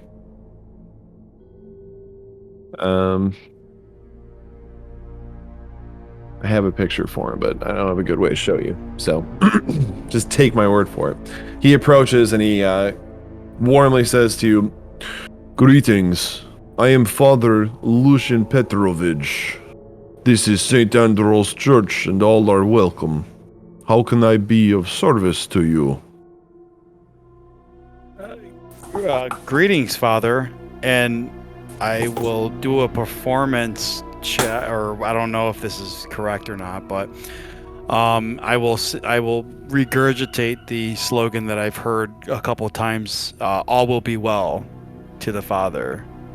Okay. You say that and he kind of winces. He's like, "Yes, all will be well, of course. Welcome. I see that you have young ones with you. Hello, my dears." And they kind of snuggle in close to Irina. And he says, "Well, it is quite a late hour. Are you here for this service, or is there something I can do for you?" Well, we were wondering, firstly, if you know of a place that can house such children without a family, children who have no home to go to. If the church here takes care of them, or if there's a place here in town that can raise them. Many families that attend here would be happy to take them in to care for them. I will keep them here for the time being if you would like. Excuse me. But of course, we would never turn away those in need. Excellent. There are 2 other questions that I have for you, Father. One, could this lady, Irina, that stands behind us, stay with you and the children? But the follow-up question is probably more important. Can this church keep Strahd at bay? I've heard a rumor.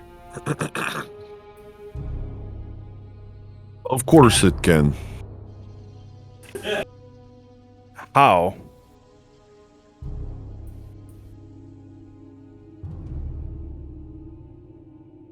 Make a persuasion check. Yes, 17 plus 5, 22. Nice. And you were due for that. He kind of looks around. He snaps his fingers, and the little boy who was setting out holy texts kind of walks over to him, and the father leans down and whispers something in his ear, and then pats the kid on the back. The kid nods and kind of goes off to continue what he's doing. And he says, Father Petrovich looks at you and goes, "Please follow me to my study." and he leads you guys. The layout actually is almost exactly the same as the church in Barovia. So the father has like an office and then also a room that he sleeps in. And so he takes you to his office, room that he sleeps in, also known as a bedroom. I have a hard time saying bedroom for some reason. He leads you into his office. Any bad memories? I guess.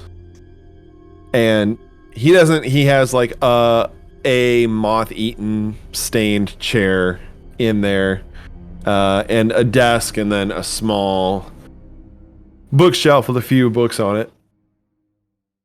And he says,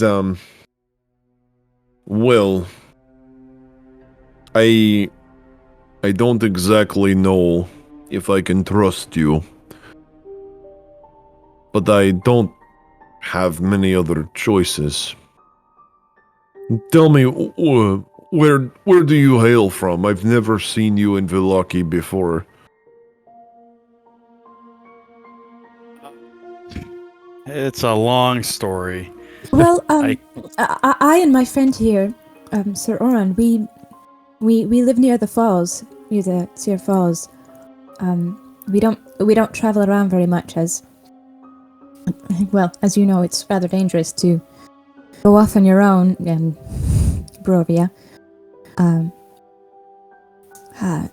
Aegolor here is a friend of ours, and he's I hail from the high forest, but not of this realm. Oh, you are someone from beyond Barovia. Indeed. Well, I am sorry for your misfortune, but the Morning Lord smiles on us by bringing such able-bodied people to our aid. And what about you two? And he looks back at Irina and Ismark. And Irina speaks up and she says, we are from Barovia, the village. And he goes, oh, yes. Well, you are welcome here in Vallaki. I understand it's safer here than in your village. She says, yes, indeed. He says, make sure the door is closed. And he says, since you are new in town, I think sharing this information with you will not allow it to get to familiar ears. I do not wish to speak of this to anyone who could spread the news. You asked if this place is safe from devilry. And I said yes, but that is, unfortunately, and only recently, a lie. The Morning Lord forgive me. And he kind of does like a bow with his hand to his chest. What kept evil at bay in this church were the bones of Saint Androl. Saint Androl was one who stood against evil in his time. He fell in battle, but his bones are still consecrated. Keeping the bones here allowed for the church to be safe. But a few nights ago, I discovered the bones were not where I placed them. Or excuse me, not where they were placed. And I fear that this place is no longer safe. The people that you see in the pews, they are here for safety. They fear what is in the dark. And they come here for safety, and unfortunately, while the building is sturdy, there are no bones to protect it. I wish that I had better news. But I must ask, is there any way that you could help locate the bones and return them? I would be in your debt, as would everyone in here, and I am happy to keep these children with me for the time being, but to ensure their safety, I need the bones returned. Right. Well, this is unfortunate. Very. Father, when were you said recently? When were these remains desecrated or stolen? Oh, I pray to the Morning Lord they were not desecrated. That would be a mighty blow to this community. But it was about 3 nights ago that I discovered the bones were missing. And Go ahead. any new faces that showed up here in the church that would meet that time frame? No. I know the majority of the religious in the city. This is the only church that you can find. And anyone that has come within that time frame has been here before. And I am the only one who knows of the bones. You can feel their presence when you enter the church, but no one knew that the bones were actually here. Only I. Well,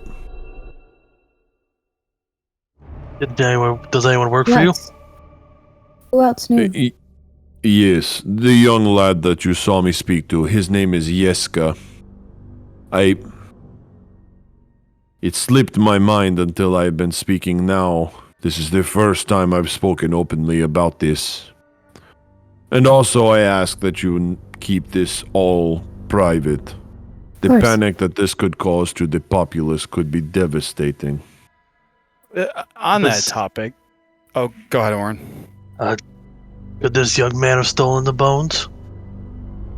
No, absolutely not. Yeska is a good lad through and through. But I do remember months ago, I can barely remember when it was, there was a particularly stormy night, and people were gossiping about creatures climbing over the gates. I don't believe there is any truth in that, but young Yeska was very afraid. And I needed his help, but also I do not enjoy seeing a child suffering in fear. And so I shared with him what causes the church to be safe from evil, to comfort him.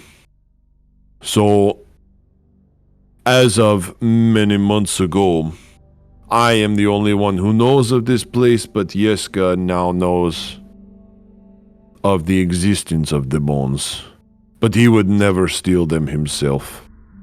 Young people are easily corrupted, Father. That is true. Well, unfortunately. Well, you are our only chance at safety, unfortunately. So, I think that any information you have as to the bones and where they were kept, anything, we'll try to help you. Yeah, as you are our only chance at safety here. I would like to talk to the young man. Can you bring him in here? Well, actually, before you do that, Father, I would like to speak to you privately on this matter. What is the true meaning behind "all will be well"? Well, it is a kind saying in our village. I hope that all things will be well. You are new to this town. I assume you have seen the flyers for the upcoming festival, yes? Yes. The flyers and the very uneasy acts that we have seen. Or let's say facial expressions. Our Burgomaster Vallaki. I think that's right. Hang on. Yep. Our Burgomaster Vallaki, for years, has decreed that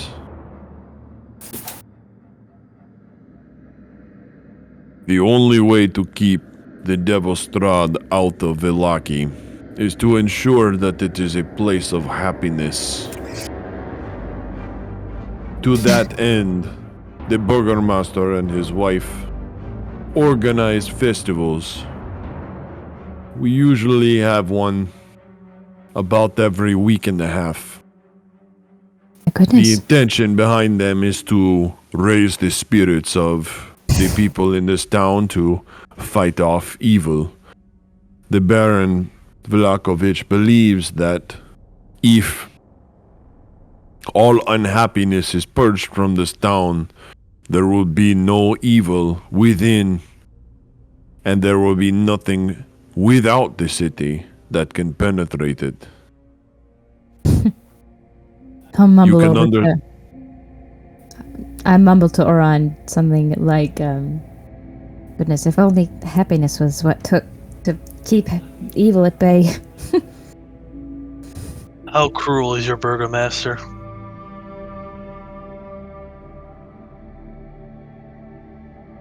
He kind of looks conflicted. He says, Burgermaster Vlakovich wants only what is best for this village and the people within it. However, his methods are questionable. I will never speak against the Burgermaster. No one would, because if you do, you wind up in the stockades in the town square, or worse. There was a rumor circulating recently that the local shoemaker was taken to his mansion for further purging of unhappiness. I cannot say that I approve of these methods. However, no undead, no creatures have entered the city or attacked anyone. And the Burgermaster does stand in opposition to Lady Wachter. And I know, everyone in town knows, that she is connected to some dark, dark things. So anyone who wishes to stand against her stands with the Burgermaster. Who's this lady you speak of? Go ahead, Mark. You've been trying to jump in for a minute. No, you're good. Father, I have two questions for you. If you don't suspect the kid to be responsible for the lost bones, where would you think would be the best starting place to look for these? I don't know of anyone. As I said, only myself and Yeska are aware of the existence of the bones. And I swore Yeska to secrecy. So the kid would be a good starting point. Please don't frighten him. He is young and impressionable, but he is a very good lad. He does much to help me in the church. I promise not to frighten him. However, I can't speak on behalf of present party. I was gonna say he's more looking past you, looking at Auron. We'll be as kind as we possibly can, but I'm sure we'll need to press him a bit for the information. And one more question for you, Father. For me, and then my party members seem to want your ear as well, but do you know of a lady named Zadia? I do not know of this name. I apologize. Okay. Give me a second. That is Luka's sister. Yeah, no, that's not what I'm looking up. Okay. Thank you, though. I was typing out the names of the two people that have been mentioned so far. Okay. Well, I guess there's also... Thanks for the DM, Rob. Oh, did I go to you? Yeah, you literally DM'd me. No! Thank you, I have the names. Huh. Well, I meant for everybody to have. Special. There we go. Sorry, I don't know how that happened. Oh, and there was Yeska. And he is father. Gotta change my tab here. Make sure I'm spelling it right.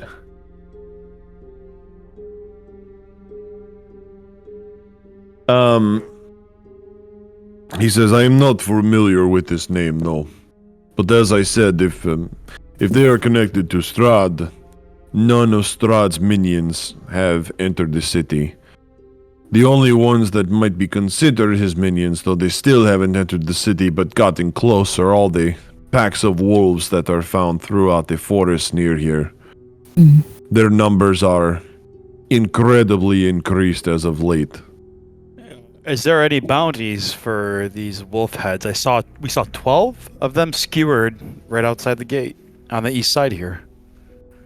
Yes, well actually that was from the previous festival. That was the Wolfhead Festival, where everyone carried around pikes with wolf's heads and then they were lit on fire at the end. It was a very dismal affair. No, it wasn't. It was very wonderful and uplifting. I would not speak ill of the Burgermaster. Oh, of course. I'm sure it was very exciting. Jovial. Happy thoughts here. Jovial affair. All will be well. Oh. He winces again. Yes, Yeah. yes. Even I'm starting to cringe at that phrase. Just drops me the Let wrong me just say with the Burgermaster, the enemy of my enemy is my friend. I'll just say forced happiness isn't happiness. From experience. I'm Agreed. curious about this lady, did you say Fiona? Lady Wachter. Lady Wachter.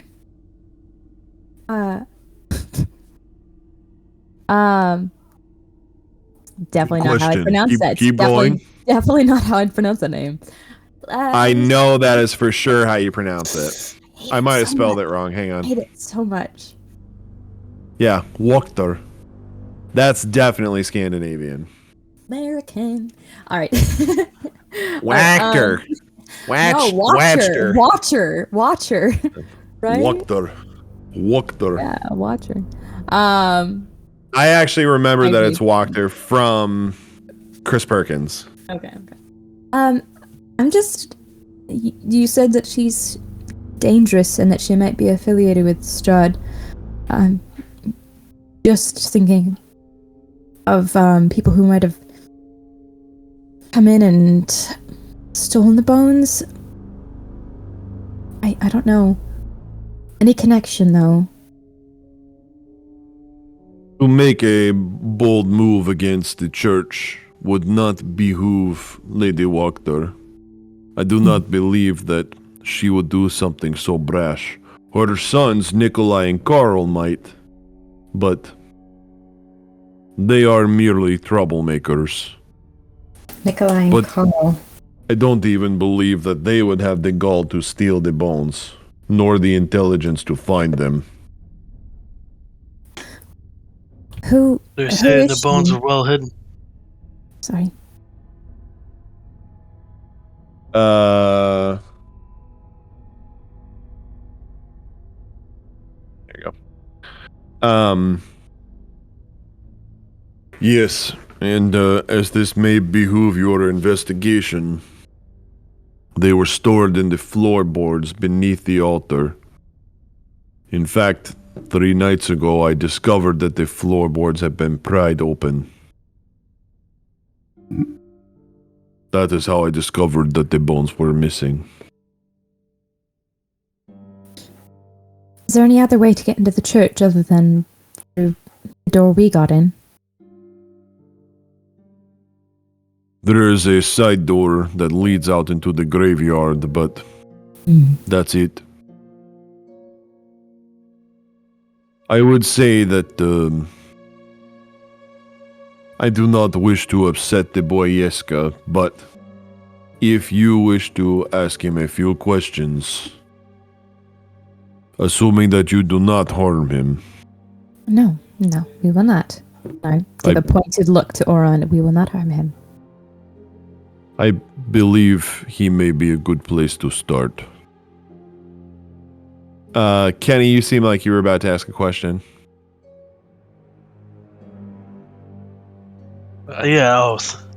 Who's... You said the burgomaster had a wife? Who's his wife? They only marry of high class. Second. The Baroness Lydia Petrovna is his wife. And though he is the burgomaster of our town, he is also a baron. He owns much of the land in the area.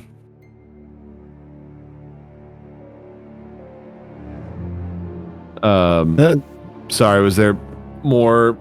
Was there more you were looking for? No, just trying to get all the information I can. All right, I think we should start with the boy, Yeska. I will send him in. I ask that not all of you be in here. He will be frightened of so many strangers. Agreed. Maya, Auron, you guys got this. Okay. I will talk to the Okay, kid. sir. Ismark and Irene will kind of nod, and then Father Petrovich will show them and the two children out of the office, along with Aegolor.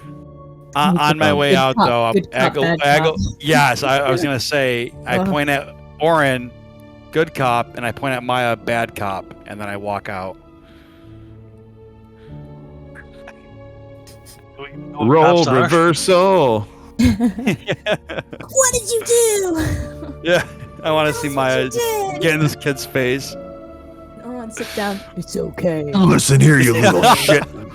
You can tell us what you did. Tell us what you did! Where were the drugs going? Where's Rachel? Hurts Maya. Rachel! If that's okay, can I say Rachel loudly? I'm sorry. So So me and he Maya are in the room shows- by ourselves. Yep, he shows everybody out, and you guys have maybe like 2 minutes in the room by yourselves. Something about this town reeked. I Yeah. don't trust the burgomaster. You know how I feel about them. Yeah, I do. I mean, I haven't been in that many cities or villages, but you're right. Something just does not feel right about this place. Guess we've got another job. My question is, are these people as soulless as they were in Barovia? They don't seem to be. Leastways, not in the way that the barkeeper was. He could hardly If put a they sentence are. together. He could hardly put a sentence together. Alone understand what we were saying enough to put a drink in front of us. He could understand it only enough to put the right drink in front of us. I'll just say that. I don't know. Maybe you're right. But this lady Wachter, and I'm gonna butcher that name a lot, is it seems I like can't feel a it. person I of can't speak interest. like them either. You think her sons Nikolai and Karl were the two huntsmen for the bitches in the tower? That's an interesting thought. I don't know. The father here seemed to think that they were not smart enough to pull off such a job as stealing the bones. If they can't steal bones, how good would they be at stealing children? I don't know. I But mean, Aegolor's am- not smart, but he seems like a competent fighter. well, she certainly seems off. If they're going to allow someone that they deem as evil to live in their city. Well, not evil necessarily, I suppose, but someone who isn't good necessarily. To live in their city, it makes me wonder. They talk about keeping all bad things out, yet the father talks about her like she's some minion of Strahd's or follower. Yeah, I think we should sleep after this, or go to Blue Inn after this. I don't think this place is very safe at night. No, if anything, it's probably less safe than a tavern. If someone has taken down the defenses of one place that is known to be safe from Strahd, I mean, someone's planning something. It's not just a place to keep citizens of the city safe. It's more than that. This happened 3 days ago. If my suspicions of him knowing about us having the tomb are correct, we are in grave danger here. Yes, but As you put haven't the even- period on that sentence, the door opens and this little boy walks in. I'm gonna quickly cast guidance. Sorry, I want to see how. Pronouncing a spell is pretty helpful. Yeah. It's walked 3 off now. Now you're like Sacred Flamme. Guidance bolt. She's speaking Sims. It's giant. No. I'm gonna cast guidance on Auron. So if you roll a check or anything, you get an extra D4. It's like in the next minute, so hopefully. Yeah, once. Hopefully this conversation won't be too I'm not long. gonna have a also- I'm not gonna have a stopwatch. I understand the intention behind the spell. Turn the timer on. Start the timer. Okay. Before we dive into that, I feel like it's important for me to clarify for you guys before you go too far down a rabbit trail.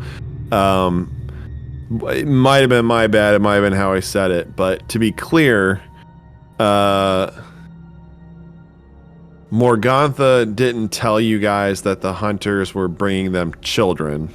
Right. They no. said that Yeah, they brought them meat. Was bringing them meat. Yeah. I was saying that as what's it called? Speculation.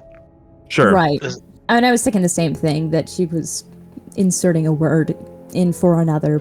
But I mean, it could have also been actual meat, like venison. Yes. So I'll allow you guys to speculate as much as you want on that regard. I just want to be clear that no one said the hunters bring them children. Right. Yeah, I know about the me. I was just speculating. Sorry for the Okay. confusion. No, I was Don't apologize. I I just didn't want you guys to like corner somebody and be like, "Where are you getting the kids?" And he's like, "I don't know what you're talking about." just brought her a deer. The deer might have had kids. I don't know. But pursue that in any way that you would like. So in walks Yeska. He is a small boy. He's probably about 9 years old. Jeez. He's got a shabby, stained white shirt with suspenders that hold up pants that are a little bit too big for him, with some pretty beat up boots underneath, with this kind of scraggly, dirty blonde hair. And he walks in with kind of his hands in his pockets, and he's kind of looking down a little bit. And he says, "Father Petrovich told me that you need some help." Yes, and I'm just gonna put my hand on Auron, cast the spell, and I'm gonna kind of side my way in front of Auron, pointedly, and continue talking. Well, you see, we were wondering if you had told anyone about, the bones that Father Petrovich. Petrovich. So many itches. A lot of itches. So many itches. Got a Got rash. 99 problems, but an itch ain't one. So many. That Father Petrovich told you about This is very, very important. Did Father Petrovich tell us that Eska knew that they had been stolen, that he'd been told they'd been stolen, or no? Nope, Right. but seems like he knows now. No, I didn't say anything. I just asked if he told anyone about them. You're right. He goes, they're gone, right? No.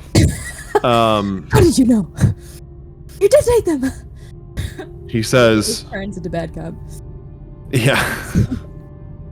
He says, I told someone, but I don't want them to get in trouble. Oh, who did you tell? Kind of shakes his head. Roll a persuasion check. Should have cast on myself. I'm gonna say that Auron is like behind me menacingly, but I mean that does not. Well, are you gonna roll a persuasion? You gotta roll intimidation. No. You Right, you about to get in this kid's grill? Okay. Oren's growing impatient, for the record. My persuasion is pretty. That's okay. Just long as this die. I should have been in here. Damn it. Conversation has been going for 6 seconds, and Oren's about to be like, "Get the fuck out of the way! I got this." I rolled a 1. Oh no. He claims up. Yep, that's the He's one. looking down. Well, and I'm just gonna kind of slowly turn my head around to Auron. And just... Oren will give a head nod, puts his hand on the kid, and I will roll intimidation, because that's exactly what I'm doing. Your hand like wraps like most of the way around his chest and like behind his back. We really You could like need hold to his whole head in your know. palm. Go ahead, roll an intimidation check. Really do need to know. 15. 17 total. You also get an extra D4. Did you do that one? Yeah, Okay, yeah. Plus 1, and then the D4 roll, Alright, 1, and the 15 Alright. roll. Excuse me. Go ahead and change your alignment to evil. No, I'm just kidding. It already was? Wait, I thought you told me it wasn't already? You can feel him start to tremble in your grasp, and he looks up at you, and as soon as he like looks into your masked face, he looks back down, and he says, I told Milivoj. He wanted to know, and I told him. For the record, that is... Ooh, you spell that. Yeah, that makes sense. There's a letter that's really weird in the name, and you can't figure out what letter it is. It's probably a J. Yep, got it. Cool. He says, he's the other kid that helps here. Well, he's not a kid. He's a lot older than me. He's here right now. Please don't hurt me. We won't. We just need to find the bones. They're very, very important, as you well know. He kind of pulls back, like where you were holding on to him. He kind of pulls it away from you, like and kind of rubbing it a little bit.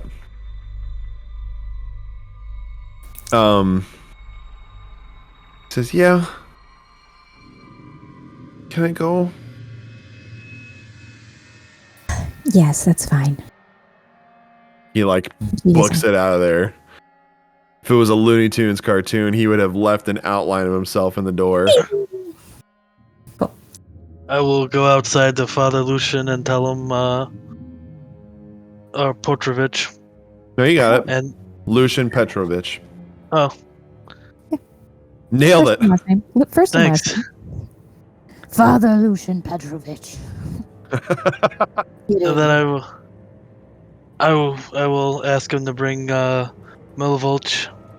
How do you?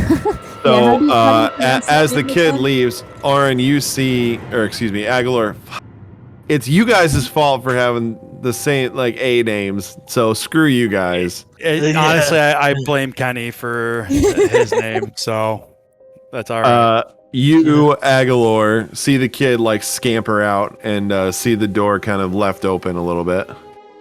Just throwing it out there. Yeah. Oh, I didn't catch the kid. Yeah, screaming and leaving. No, I'm just kidding. Yeah. Kid Points wetting out. himself. He leaves a Wetting trail of himself. piss Yeah. behind him. And then a few seconds later, you see Auron walk out. I just kind of look at Auron and go, oh, the more things change, the more they stay the same.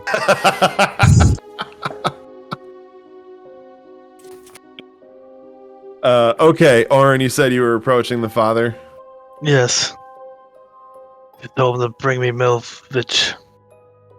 How do you pronounce his name, Rob? Milovoj? Milovoj? Okay. Okay. I think the J is supposed to be more soft. Milovoj. Milovoj. Father looks at you and he says, the boy left for the day. I didn't. Do you believe that he has something to... Well, he's whispering to you at this point. He's like, do you believe that he has something to do with this? Yeska told us that he told him about the bones. I believe he is the culprit that stole them from you.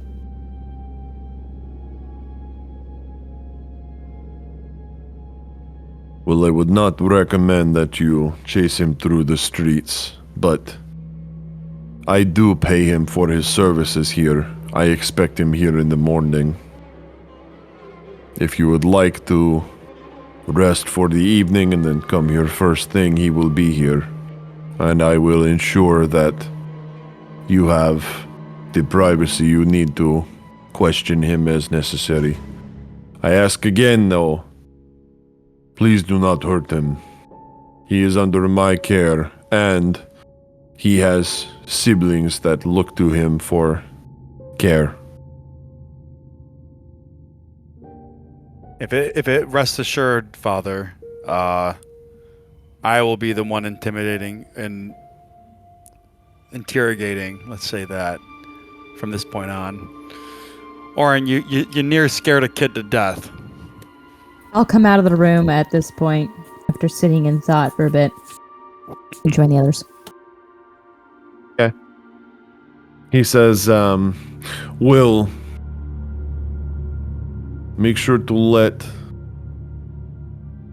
Sorry, hang on. Wait, did I put it here? I did. Look at that, my notes worked out. Oh shit, no I didn't. Oh no. Keep talking. There it is. Hello, Okay, hello. The father says, with helping me with this, even for what you've done so far, I am deeply appreciative. Go to the Blue Water Inn and tell... Oh shit. No, it's not there. I'm sorry, guys.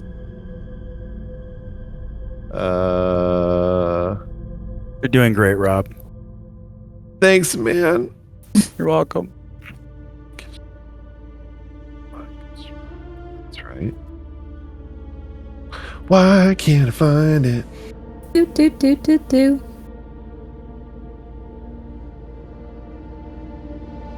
There it is. Make sure to let the innkeeper, Erwin Martikov, let him know that I sent you. He owes me a few favors, and I'm sure that he will put you up for no charge. Hang on. I like the sound of that. I see your face, Becca. No, it was at something else. I promise it was at something else. Oh, okay. Oh, okay. Never mind. I was thinking of something and I... How many names are we gonna have to learn, old man? A lot of I names tonight, spelled it with guys. an I, too. I Erwin. spelled it with Nice. an E, Oh, goodness. which is how it's spelled in, some areas of the world. Erwin's- Martikov. Oh, you mean the Erwin part? Yeah. Yeah. I would have done an E. So he did, says, but- again, thank you for your assistance in this. You are strangers here and you owe me nothing. May the Morning Lord show his grace upon you as you do these good deeds. And he puts the hand to his chest and does the bow again. Thank you. All will be well, Father. Oh my goodness. He cringes again. Of course, all will be well. Well, if you will excuse me, I am about to start evening service. Of course. All right. So as I'm assuming we're all leaving the church now and heading for the inn. Probably be a good idea. Then Unless we want to go to Yeah, great idea.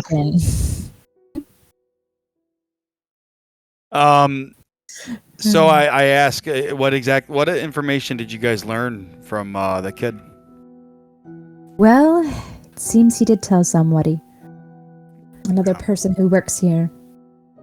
And that's I that thought I- Millie, the Millie Vaj. Yes. Yes. Okay. Something like All that. right.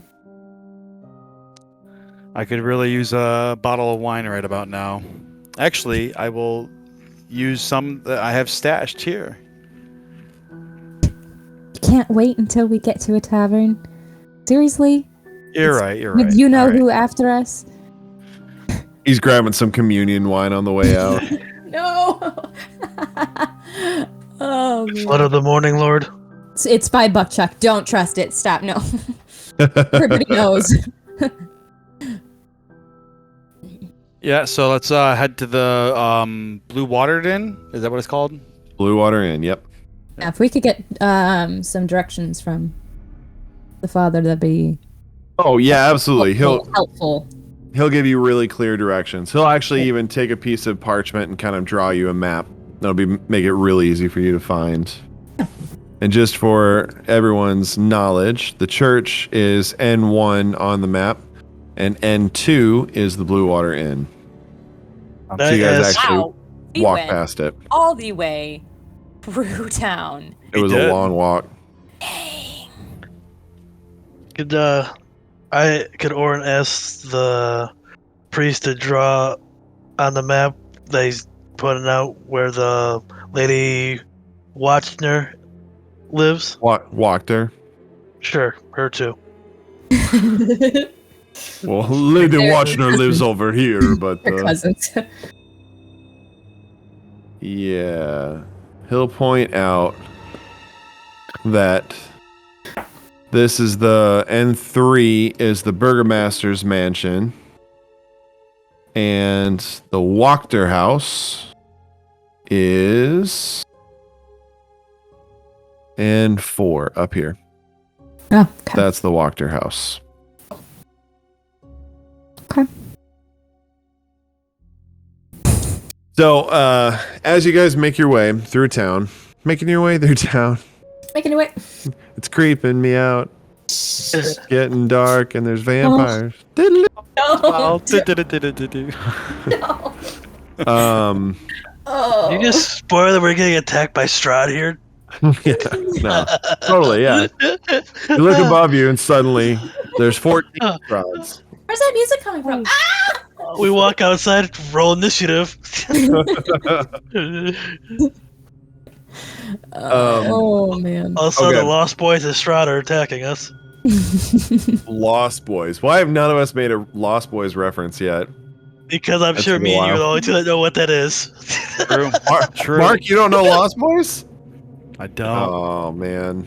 I'm uncultured as hell, so go ahead and you can rip me apart. It's fine. I can I handle it. mean, I've never seen the movie, but I know what it is and I know who's in it. Johnny Depp was in that, right? I think so, yeah. Kiefer Sutherland was definitely in it. Mhm. Anyway, it's a movie about vampires. As you guys head down the road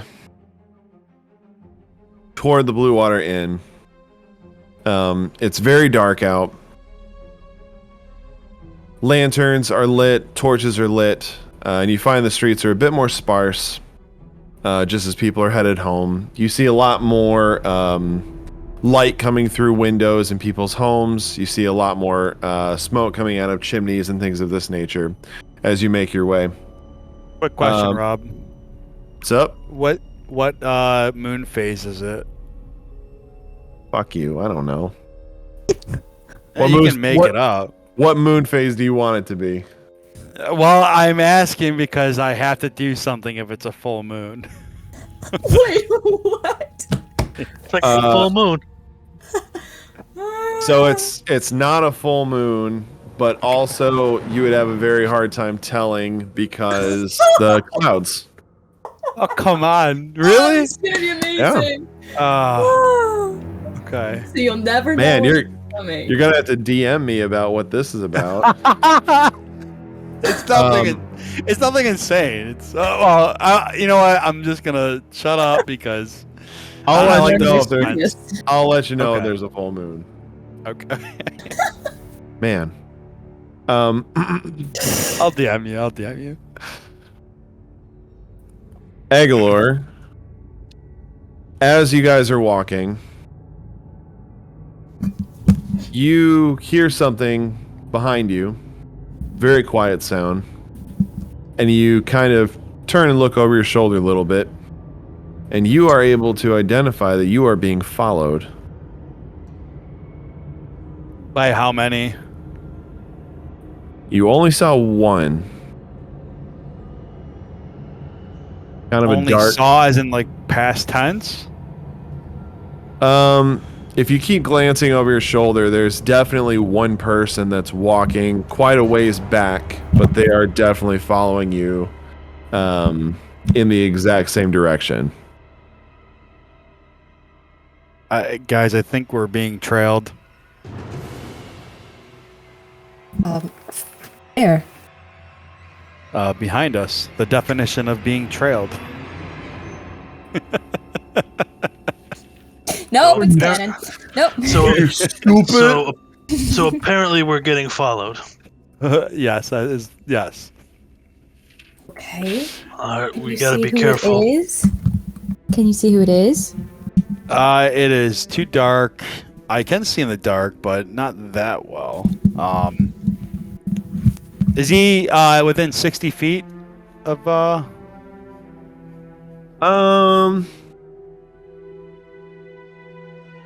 Yeah.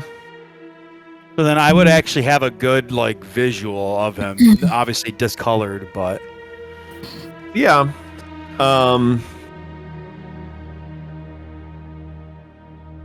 You I also have- the darkness definitely works against you, but you're able to see. No. You stop, and he sees you stop, and you kind of see he's got a little hesitation, but then he keeps walking. And he walks past you guys. He's like, "Excuse me." And now you can all see him. Dark hair, comb back, pencil mustache. And while he's wearing this cloak, he is wearing some pretty nice leathers underneath this cloak. As though he is not a cut purse by any stretch. And he kind of tries to sidle past you guys. As he passes, I'll does say, he I'll make- say hello. does he make contact with us, like physical contact? No. Okay. He just tries to get past you in the street. Roll an insight check.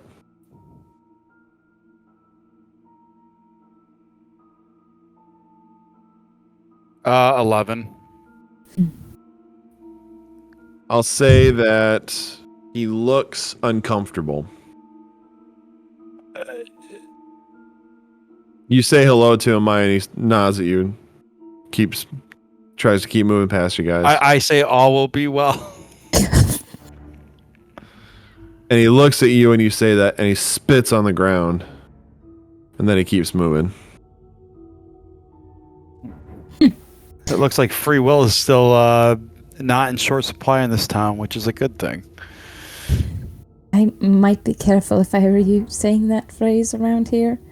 I know it's so much fun for you to say it, but People That's don't what like I'm it. all about. I'm full of fun.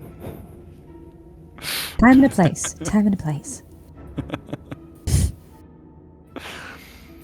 All right, Well, let's as let's this gentleman heads off, kind of ducks into not ducks, but he like takes a turn down a different street, and you lose sight of him.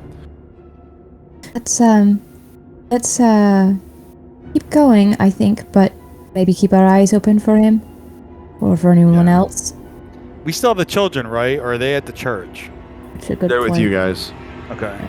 Irina's So, got yeah. a good. Irina's got both of them really close to her still. Okay. Okay. Okay. All right, let's head to the end with haste. Okay. Make sure we're not being followed. You guys make tracks to the Blue Water Inn. As you arrive at the spot that the father indicated on the map, gray smoke issues from the chimney of this large 2-story wooden building with a stone foundation and sagging tile roof upon which several ravens have perched. A painted wooden sign hanging above the main entrance depicts a blue waterfall that says Blue Water Inn.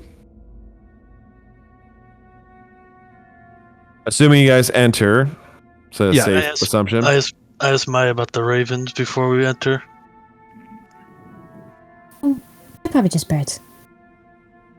I don't know.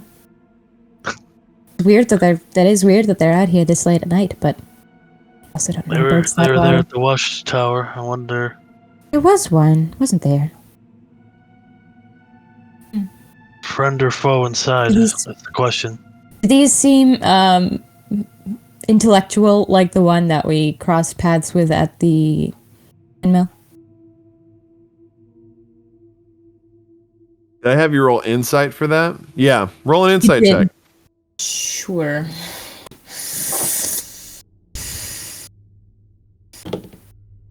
Okay. Well, that's middle of the road. +3, 13. Not bad.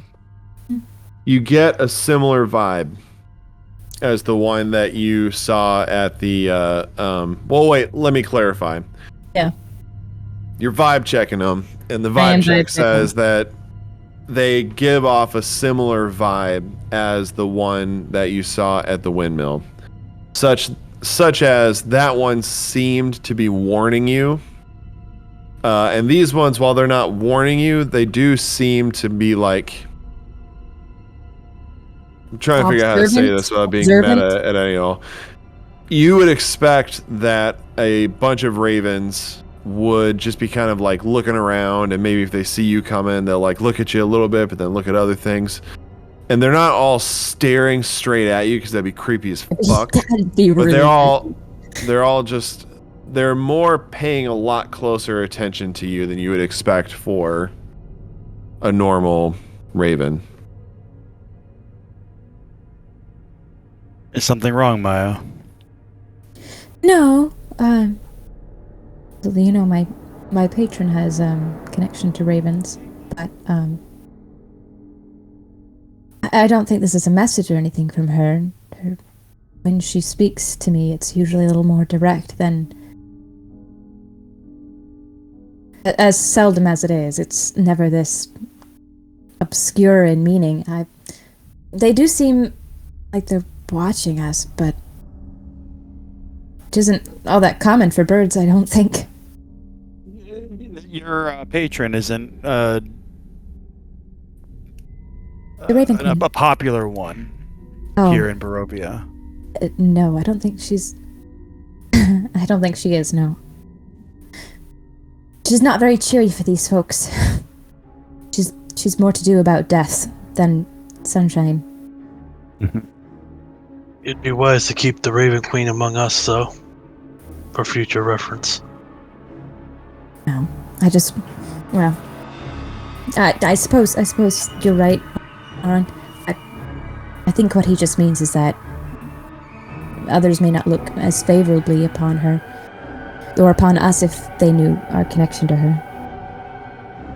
The one at the windmill warned us about, or at least was signaling to us that at the windmill But these ones are just here, Just not watching. doing anything. Yeah. Maybe one is a warning, but many birds have joy inside. Phrase it better. I can't. Sorry. You're good. You're good. I think I catch your meaning.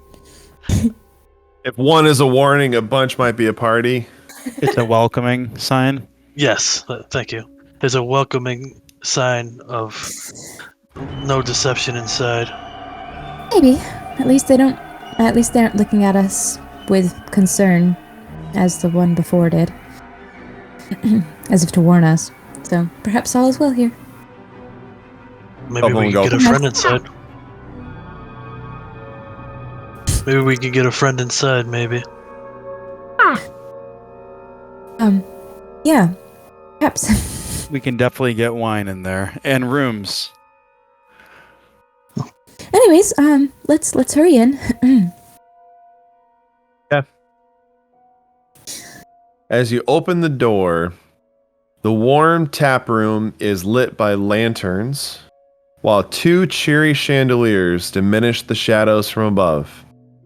Mounted on the walls are many wolf heads. The bar stands on the opposite side of the room from the entrance, and there are a few tables about. In the back corner, a set of stairs ascends to the upper level. Sitting at the bar are two gruff-looking men with heavy bows and arrows slung over their backs. The barkeep, a middle-aged man with black and silver hair and beard, notices you enter and nods toward you with a smile. I'm gonna look at Auron. Look over to Horn before we go anywhere. And can you describe the two men at the counter again? Sure. They are rough-looking with heavy bows and arrows. Bows and arrows. One is bald-headed, but he's got kind of long, so he's like bald up top, but then long hair in the back, with a long braided beard.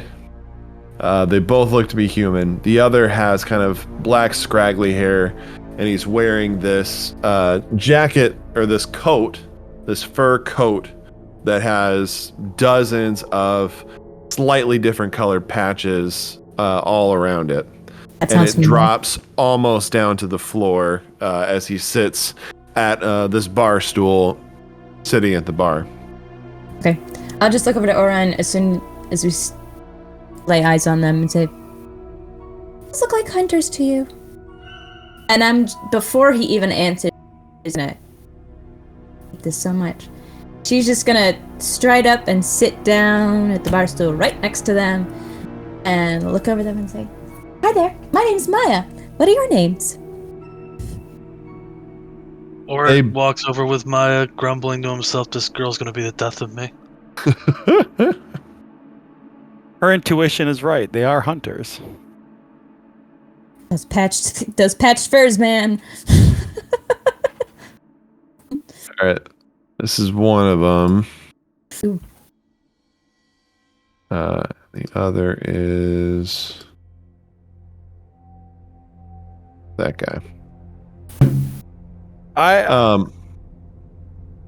would like to buy one of their bows. So, one thing at a time, Maya goes and sits down, and as you sit down and say that, they both turn almost in unison and look at you. The bald-headed guy is sitting closer to you. Or no, wait. The bald-headed guy is sitting one down, and the dark-haired guy is sitting right next to you. And I was looking something up. What was your question? All she said was, "Hi there, my name's Maya. What are your names?" Sounds familiar. There. Warm greetings to you. That just feels weird to say. Yeah, don't. It's weird. That's my catchphrase. Ugh. They All will be both. well. They both kind of. They both turn and look at you, and you can just see that they're dour, serious, tough, almost townies. And the bald-headed one speaks first, and he says, I'm Zoldar. This is Yevgeny.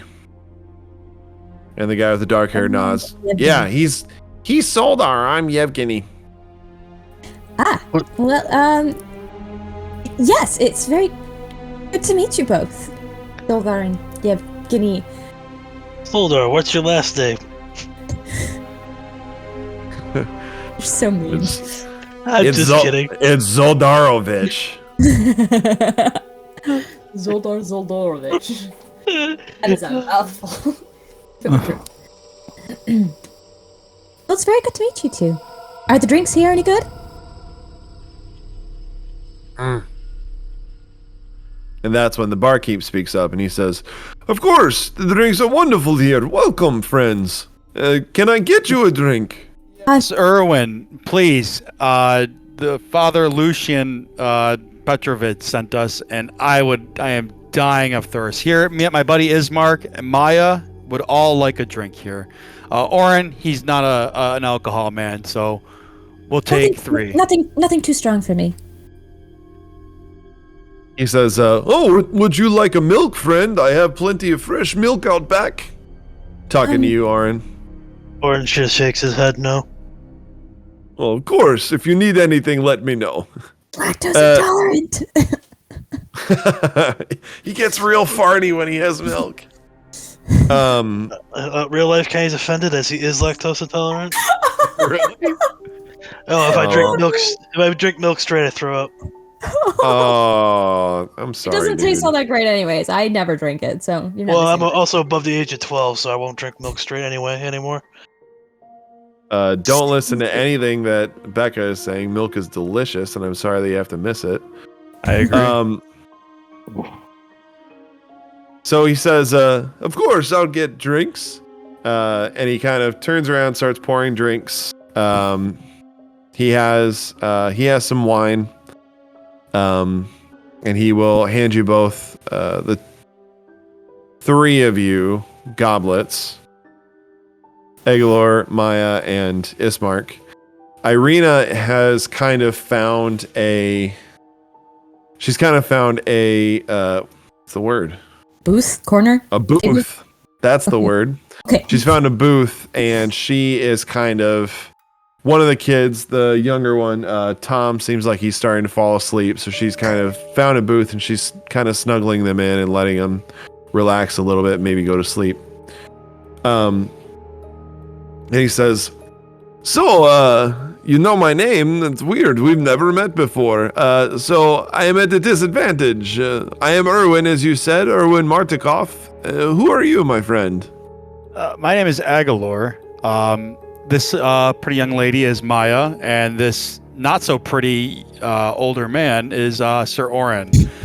The 2 behind me are Irina and Ismark, and we have come a long way, weary travelers, in helping your priest here in town, and he told us to call you by name for free rounds, free betting.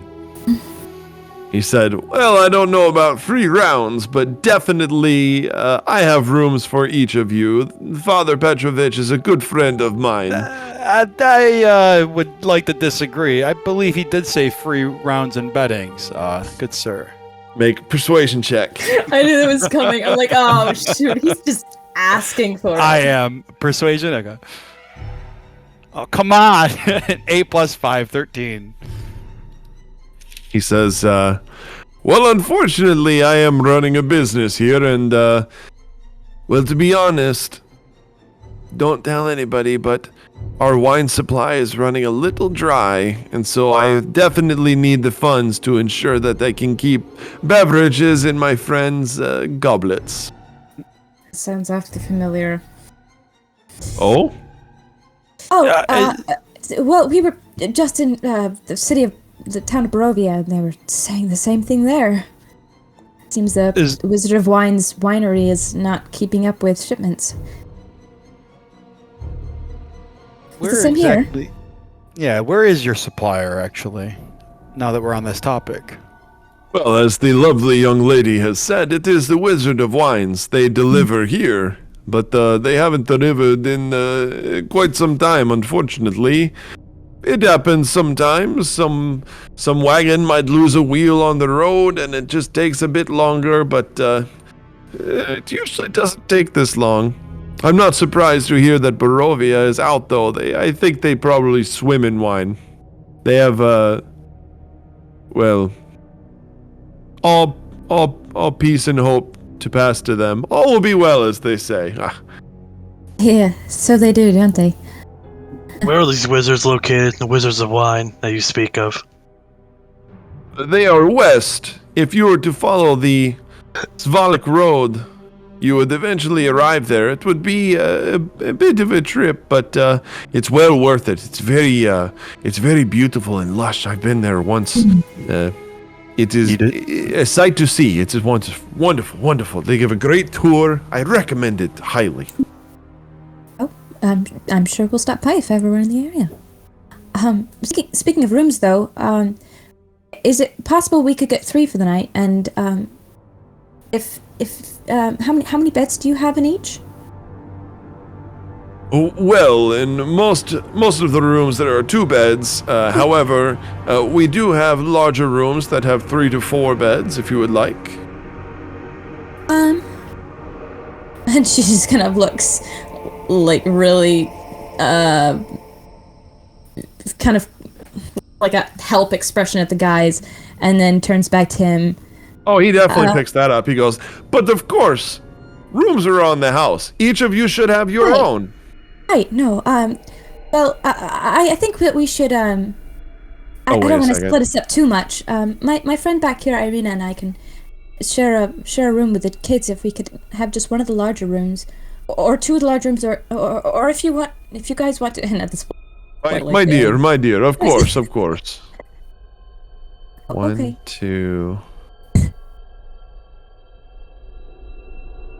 Yeah, I think we're good. Just trying to I'm counting how many rooms there actually are in the inn. It's not a huge place. No. Yeah. So there are 1, 2, 3, 4 rooms. There's 4 rooms. 3 of them have 2 beds, and 1 of them has 4 beds. Oh, So God. you and Irina could take the one with the 4 beds, so that each of you and each of the kids has a bed. Okay. And then who's Guys can left? take- You, It would be the 3 guys. you 2, and the 3 guys, right? Mhm. So, I mean, we only really need 2 rooms. They're that large. We don't want to inconvenience you in case you have other visitors tonight. Oh well, I appreciate that, my dear. I will inconvenience you. I'm taking my own room. Oh, I love it. What a forward thinker. It's great. Of course. The 2 of you gentlemen share a room. The ladies with the children have a room. And you, my strapping, good-looking sir, you may have a room as well. And he starts handing out keys. He says, if you would like, you may enjoy the tap room. I have plenty of drink. Well, I have drinks still to go around if you'd like. Otherwise, I'd be happy to send food up to your rooms if you'd rather dine there and enjoy the evening in quiet. And it's up to you. What can I do for you? Well, and she'll kind of look back at the girl, at the kids. I suppose we should probably send the kids up to bed. Erwin, by any chance, do you know of a lady named Zadia?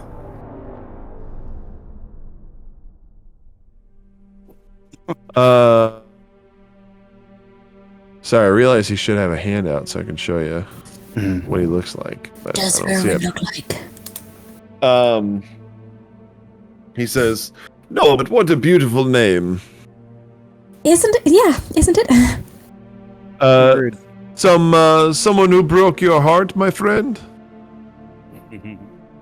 No, it's I just take a deep drink. it's a person that is near and dear to a good friend of mine that I have unfinished business with. I see. Well, I will keep my ears open if I hear anything of this person. What was her name one more time? Zadia. Am I pronouncing that right, by the way? Please tell me. Zadia? Zadia? Zadia. Zadia, okay. Justin and I went back and forth about it a little bit. Okay. Zadia.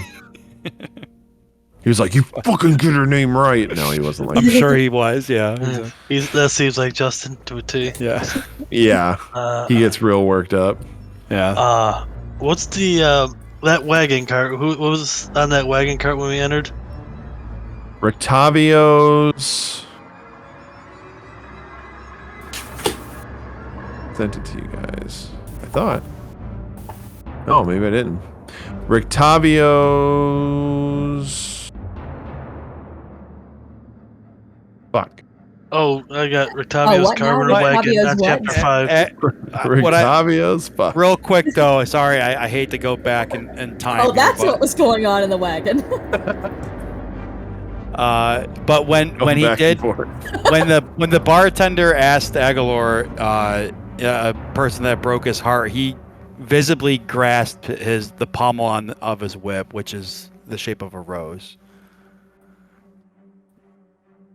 Do me and Maya need a perception check to catch chat? Uh, I would love that.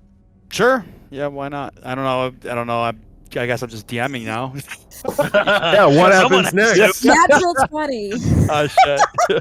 Come on, really? Yes, I did. The stupidest thing. Nice. It was Rictavio's Carnival of Wonders. That's what the wagon said. I got a 10.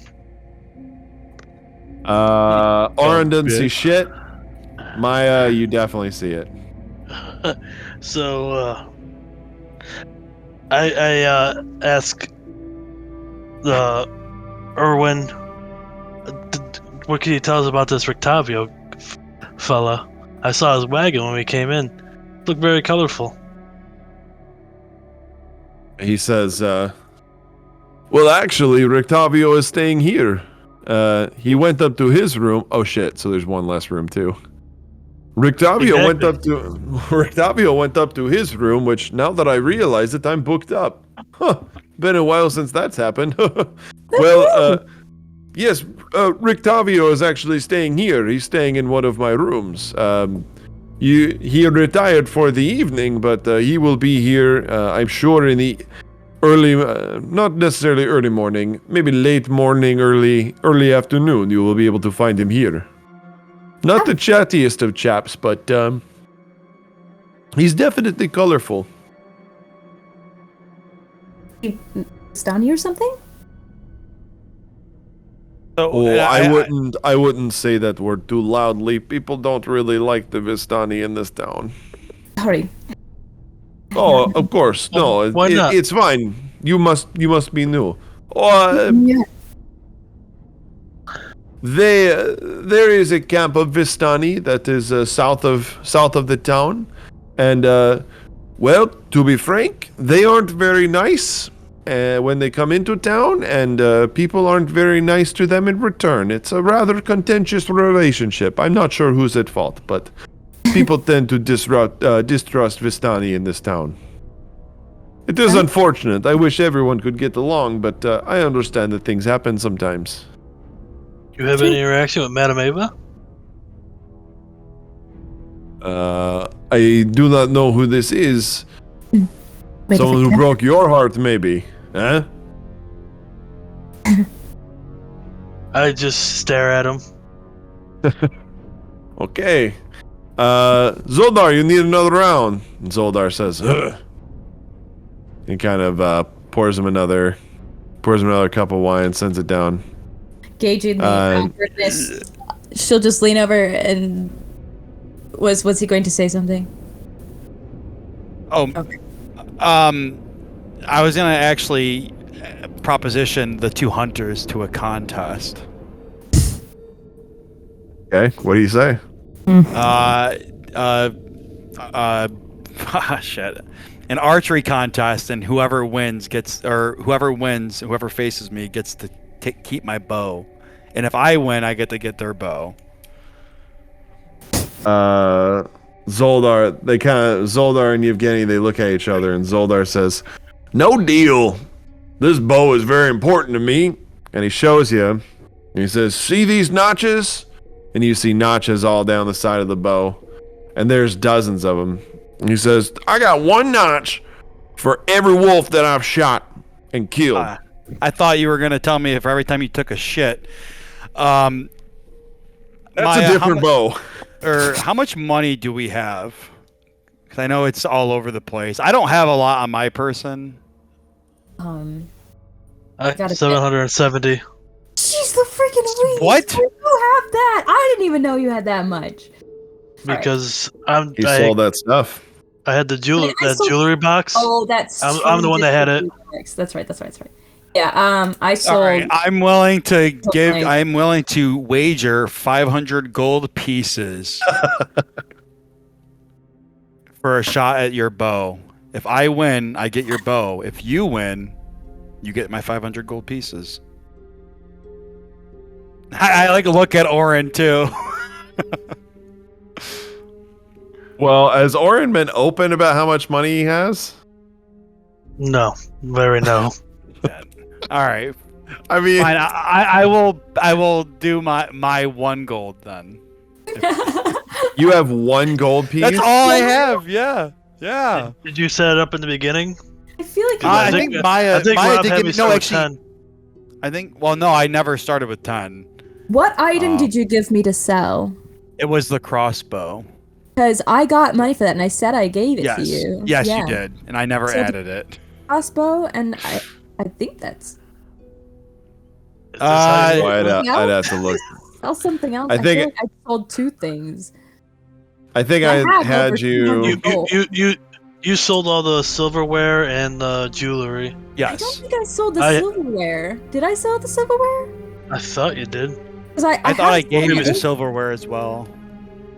I was gonna say, Oh, I know you boy. and I had some, but I didn't have so dumb. Cause I know you gave him gold. And you I'll be subtracted it honest from with your- you. I've been very bad at the inventory side Okay, of okay. this. It would have been for the crossbow. It would have been 25 gold. Dang, how do I have so much then? I have over 200. How do I have so much? You guys sold a You're bunch right. of stuff that you had that you got from the death house. I did sell. Yeah, we So did sell 20. You said 20 gold, Rob.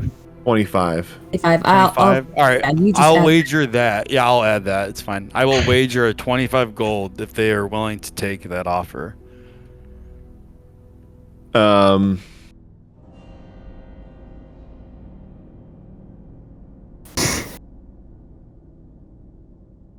Make a persuasion check. All right. Feel like you're just baiting me on these now. No. 10 plus 5, 15. All right. Something.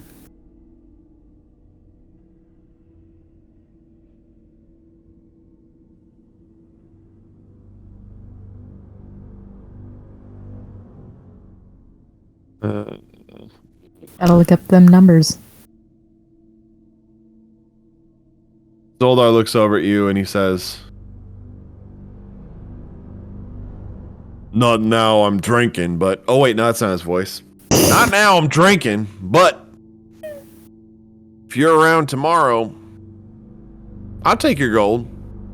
All right. I'll What take do your you- bow. What do you I'll see you gentlemen do for tomorrow a at living? noon.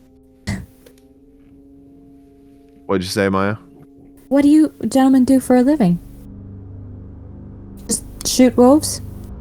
Well, we're hunters, can't you tell? That's what all these notches are. And Yevgeny says, "Yeah, we're hunters. Notches." Oh, that makes so much more sense now. What do you hunt? Wolves. About the only thing there is to hunt out here. Yevgeny says, "Yeah, wolves." And he shows you his coat. And he shows you his coat, and you can see the different patches. And Zoldar says, I put notches in my bow, and he puts on a different patch on his coat every time we kill one." Do you gentlemen know a Morgantha? Not the. Yeah, she that lady up in the windmill, right? That would She be her. was. Yeah, I brought her I think I brought her a deer last time we were up there. She paid decent money. I thought the only thing to hunt was wolves. Where'd you get the deer from? They show up sometimes. We have a veritable sea of wolves that are attacking us at this time. The city pays well to kill them, so we're happy to kill them. How much does the city pay for them? He looks really like I'm not looking to do I look like I could kill any wolves? I'm not looking for that. I'm not interested in killing any wolves for the city. they look at each other. Zoldar looks at Aegolor and says, "We'll see you at noon." And they both down their cups and put them down at the same time and stand up, collect their things, and walk out.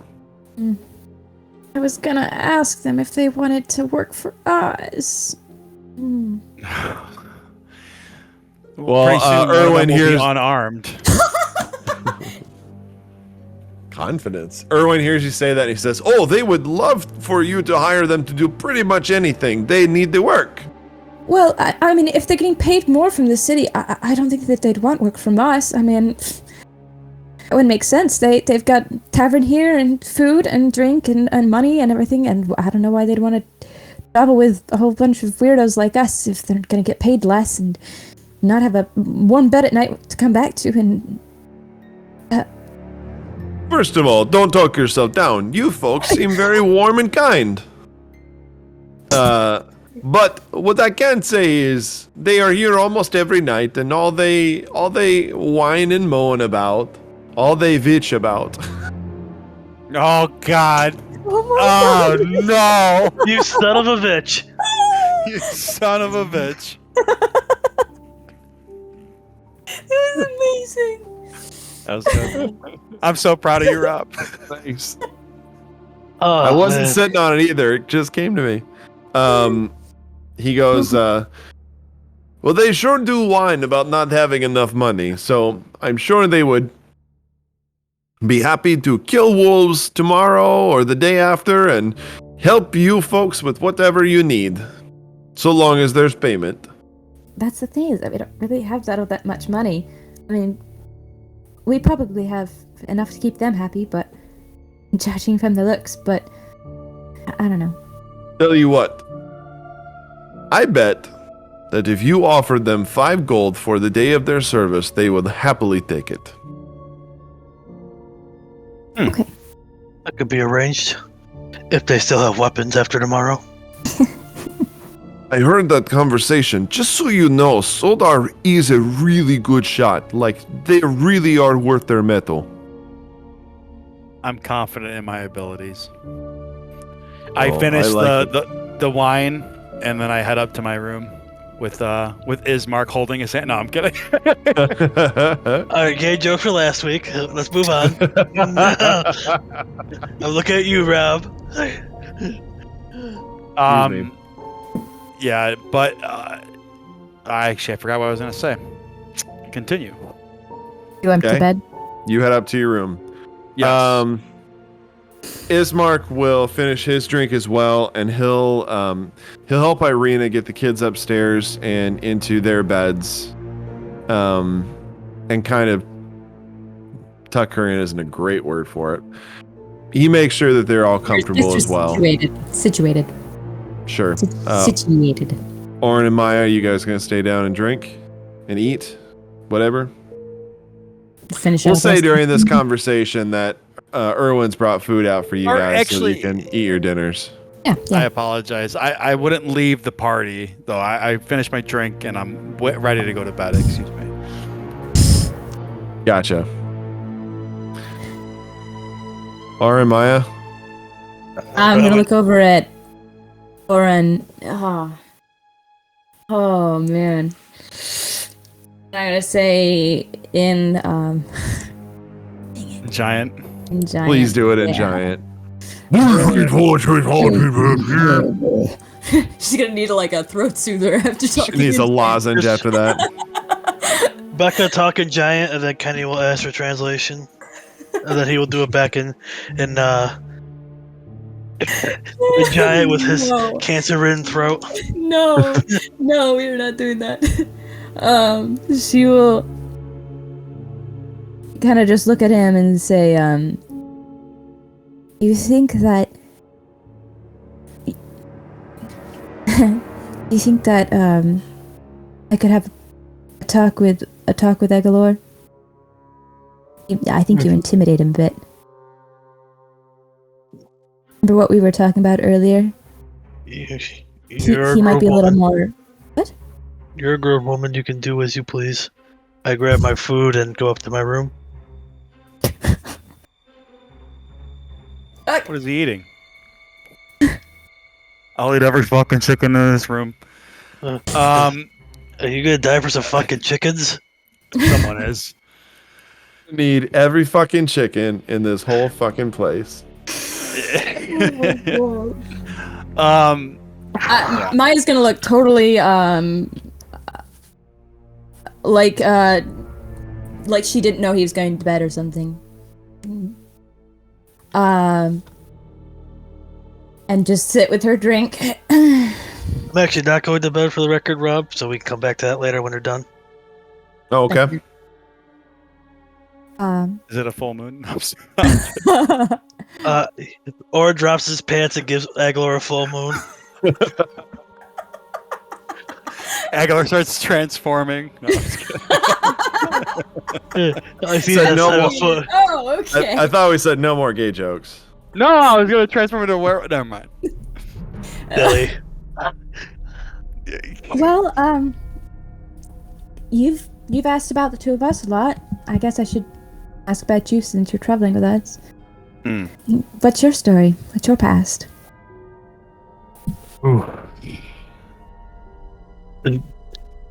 Lord Ak Arak Asu Salah Arael. To serve Earth with all of my heart. That's Elvish, by the way. I've heard it a few times.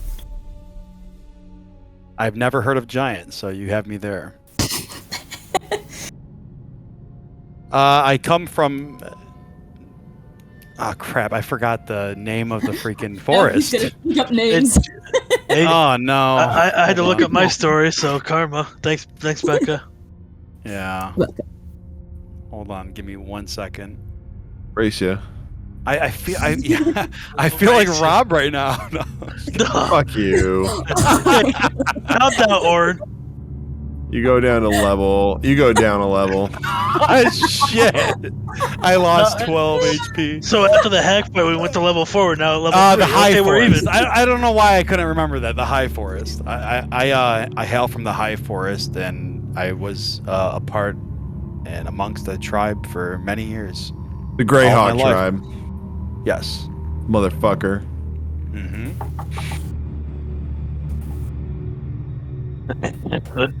How We, long were you here? My whole life, I was born and raised, and 2 years after I hit adulthood, controversy struck, and I had to, or I was exiled. Most of my family has disowned me. My whole tribe has. I have one person that's near and dear to my heart that is still there, my older sister. We worshipped the grandfather tree, and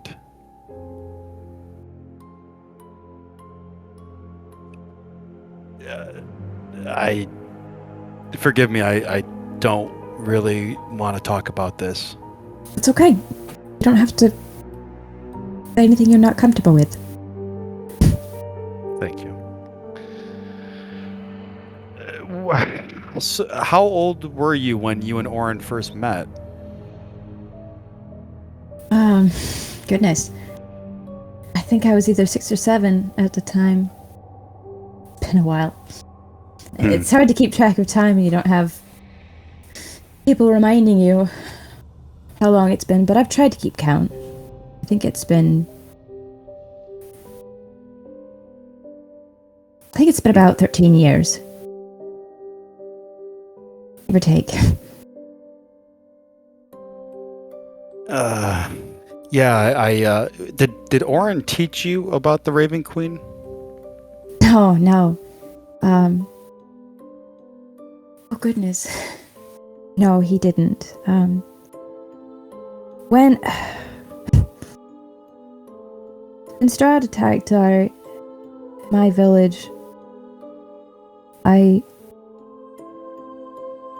as you can understand, my whole world turned upside down. Lost everyone I knew. I was quite young at the time, so I didn't fully understand everything that was going on. But I was old enough to know who my hatred should be pointed at.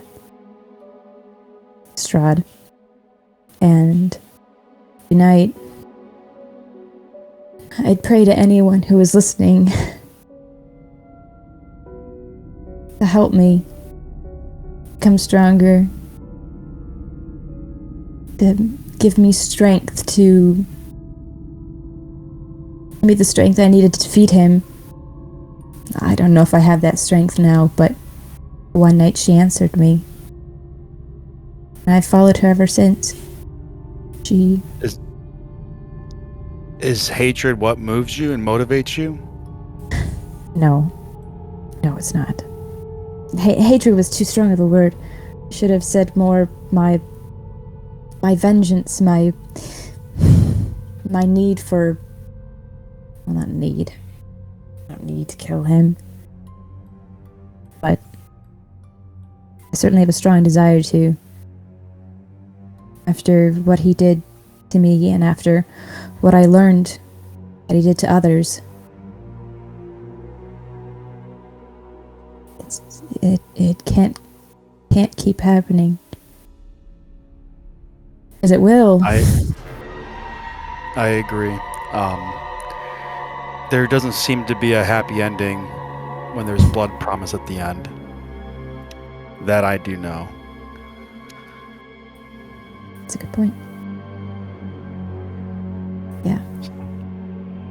No, she found me and she helped me kind of hone my mental fortitude, and she granted me the ability to cast spells and such, and I've been very thankful for the blessings she's given me. So I've followed her since I've been quite young. But no, I think she also has a bit of a grudge to hold against Strahd for what he does to these people. Aegolor actually kind of flirtatiously puts his hand on Maya's face and caresses her cheek and just says, "You're the smartest person of this group. You've done a good job. Have a good night, Maya. We have a long day ahead of us tomorrow." Yeah, we do. She just blushes beet red. Good night. And then Aegolor just winks at her and then heads upstairs.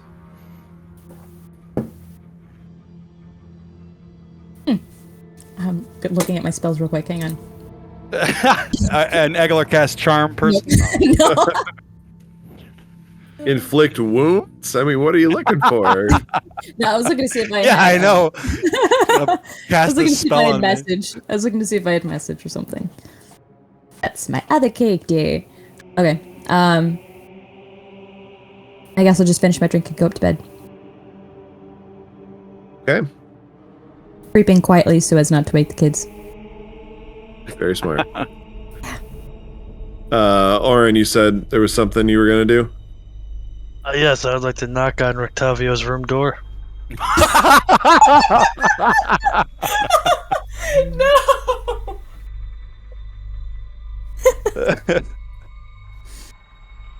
Who's to stab you? Okay. Well, process of elimination, you can figure out which one it is. Okay. You knock on Rictavio's door, and you hear movement within, and the door opens a crack, and light spills out. And Oh, wow. It's 11:10, so I think we're going to stop there and pick up with your conversation with Rictavio in the morning. However, there is one more thing that I would like to do. In the morning. Uh-oh. Nope. Roll Right initiative. now. No, you said pick up that conversation in the morning. What time? Yeah. I'll be Well, I'm sorry. You know what I mean. All right. I'm gonna do something a little different. I rolled for this. Okay. And I'll tell you more about the mechanics at a later date. But could I ask Mark and Kenny to deafen yourselves so that you cannot hear what I'm saying? And I'll wave to you and get your attention when I want you to come back. Just don't accidentally be talking and hand gesturing. Hold on. I actually have never... Oh, actually, I do know how to... Shit, I don't know how to deafen myself. Discord Are you in the nerd. pop-out? Of course you do. No, I don't. Hold on. You- How do I do it? You go to the bottom where you have video and share screen. You go deafen is the middle button next to Oh, setting. yeah. Okay. Yeah. Yep, Headphones. The headphones. Okay. Yep. I gotcha.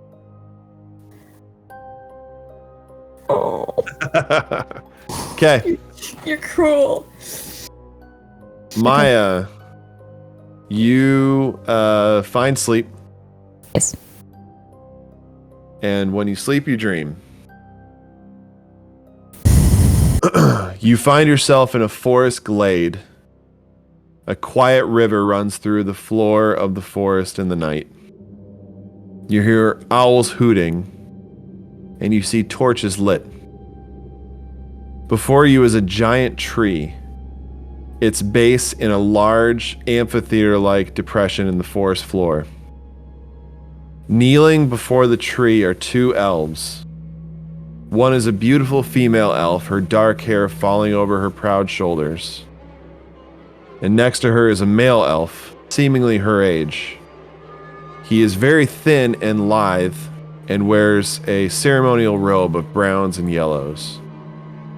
This is Aegolor, but not as you've seen him. A priestly elf walks up to them. In his hand is a thin, bejeweled item, and you begin to hear elven chanting in the air. Aegolor and the female grasp their hands as they face the priest and begin to chant themselves, eyes closed. As the priest speaks to the pair of elves before him, you know he's speaking in the language of the elves, but strangely you can understand him. He says, "The grandfather tree withers, as he has in times past. We are him, and he is us. We cannot let him leave this world and plunge us into darkness. Therefore, it is your distinct honor to be his heart. I congratulate you both, and thank you." With almost no warning, the priest pulls a dagger from its bejeweled scabbard, raises the dagger above his head, and plunges it into the chest of the woman. With a strength you did not expect, he drags the dagger down, splits the woman nearly in two, her blood and innards spilling out. She screams and gurgles on the blood that fills her throat, but she continues to kneel, holding Aegolor's hand. He continues to chant. The priest violently reaches into the woman's chest, grips something within, and rips it out as a gout of blood issues from her chest. In his hand is her still beating heart. The priest turns to Aegolor. "You know what you must do." Aegolor stops chanting and opens his eyes. He turns and kisses the woman on the cheek. before she falls over into a pool of her own blood. Aegolor turns to the priest, still kneeling, takes the heart, and devours it. As Aegolor eats the heart, you see his body grows. His muscles increase in mass, his shoulders and neck strengthen, and his body fills out until he is indistinguishable from the Aegolor you know now. He finishes the heart, wipes the blood from his mouth, and says proudly, "It is done," as a smile creeps across his face.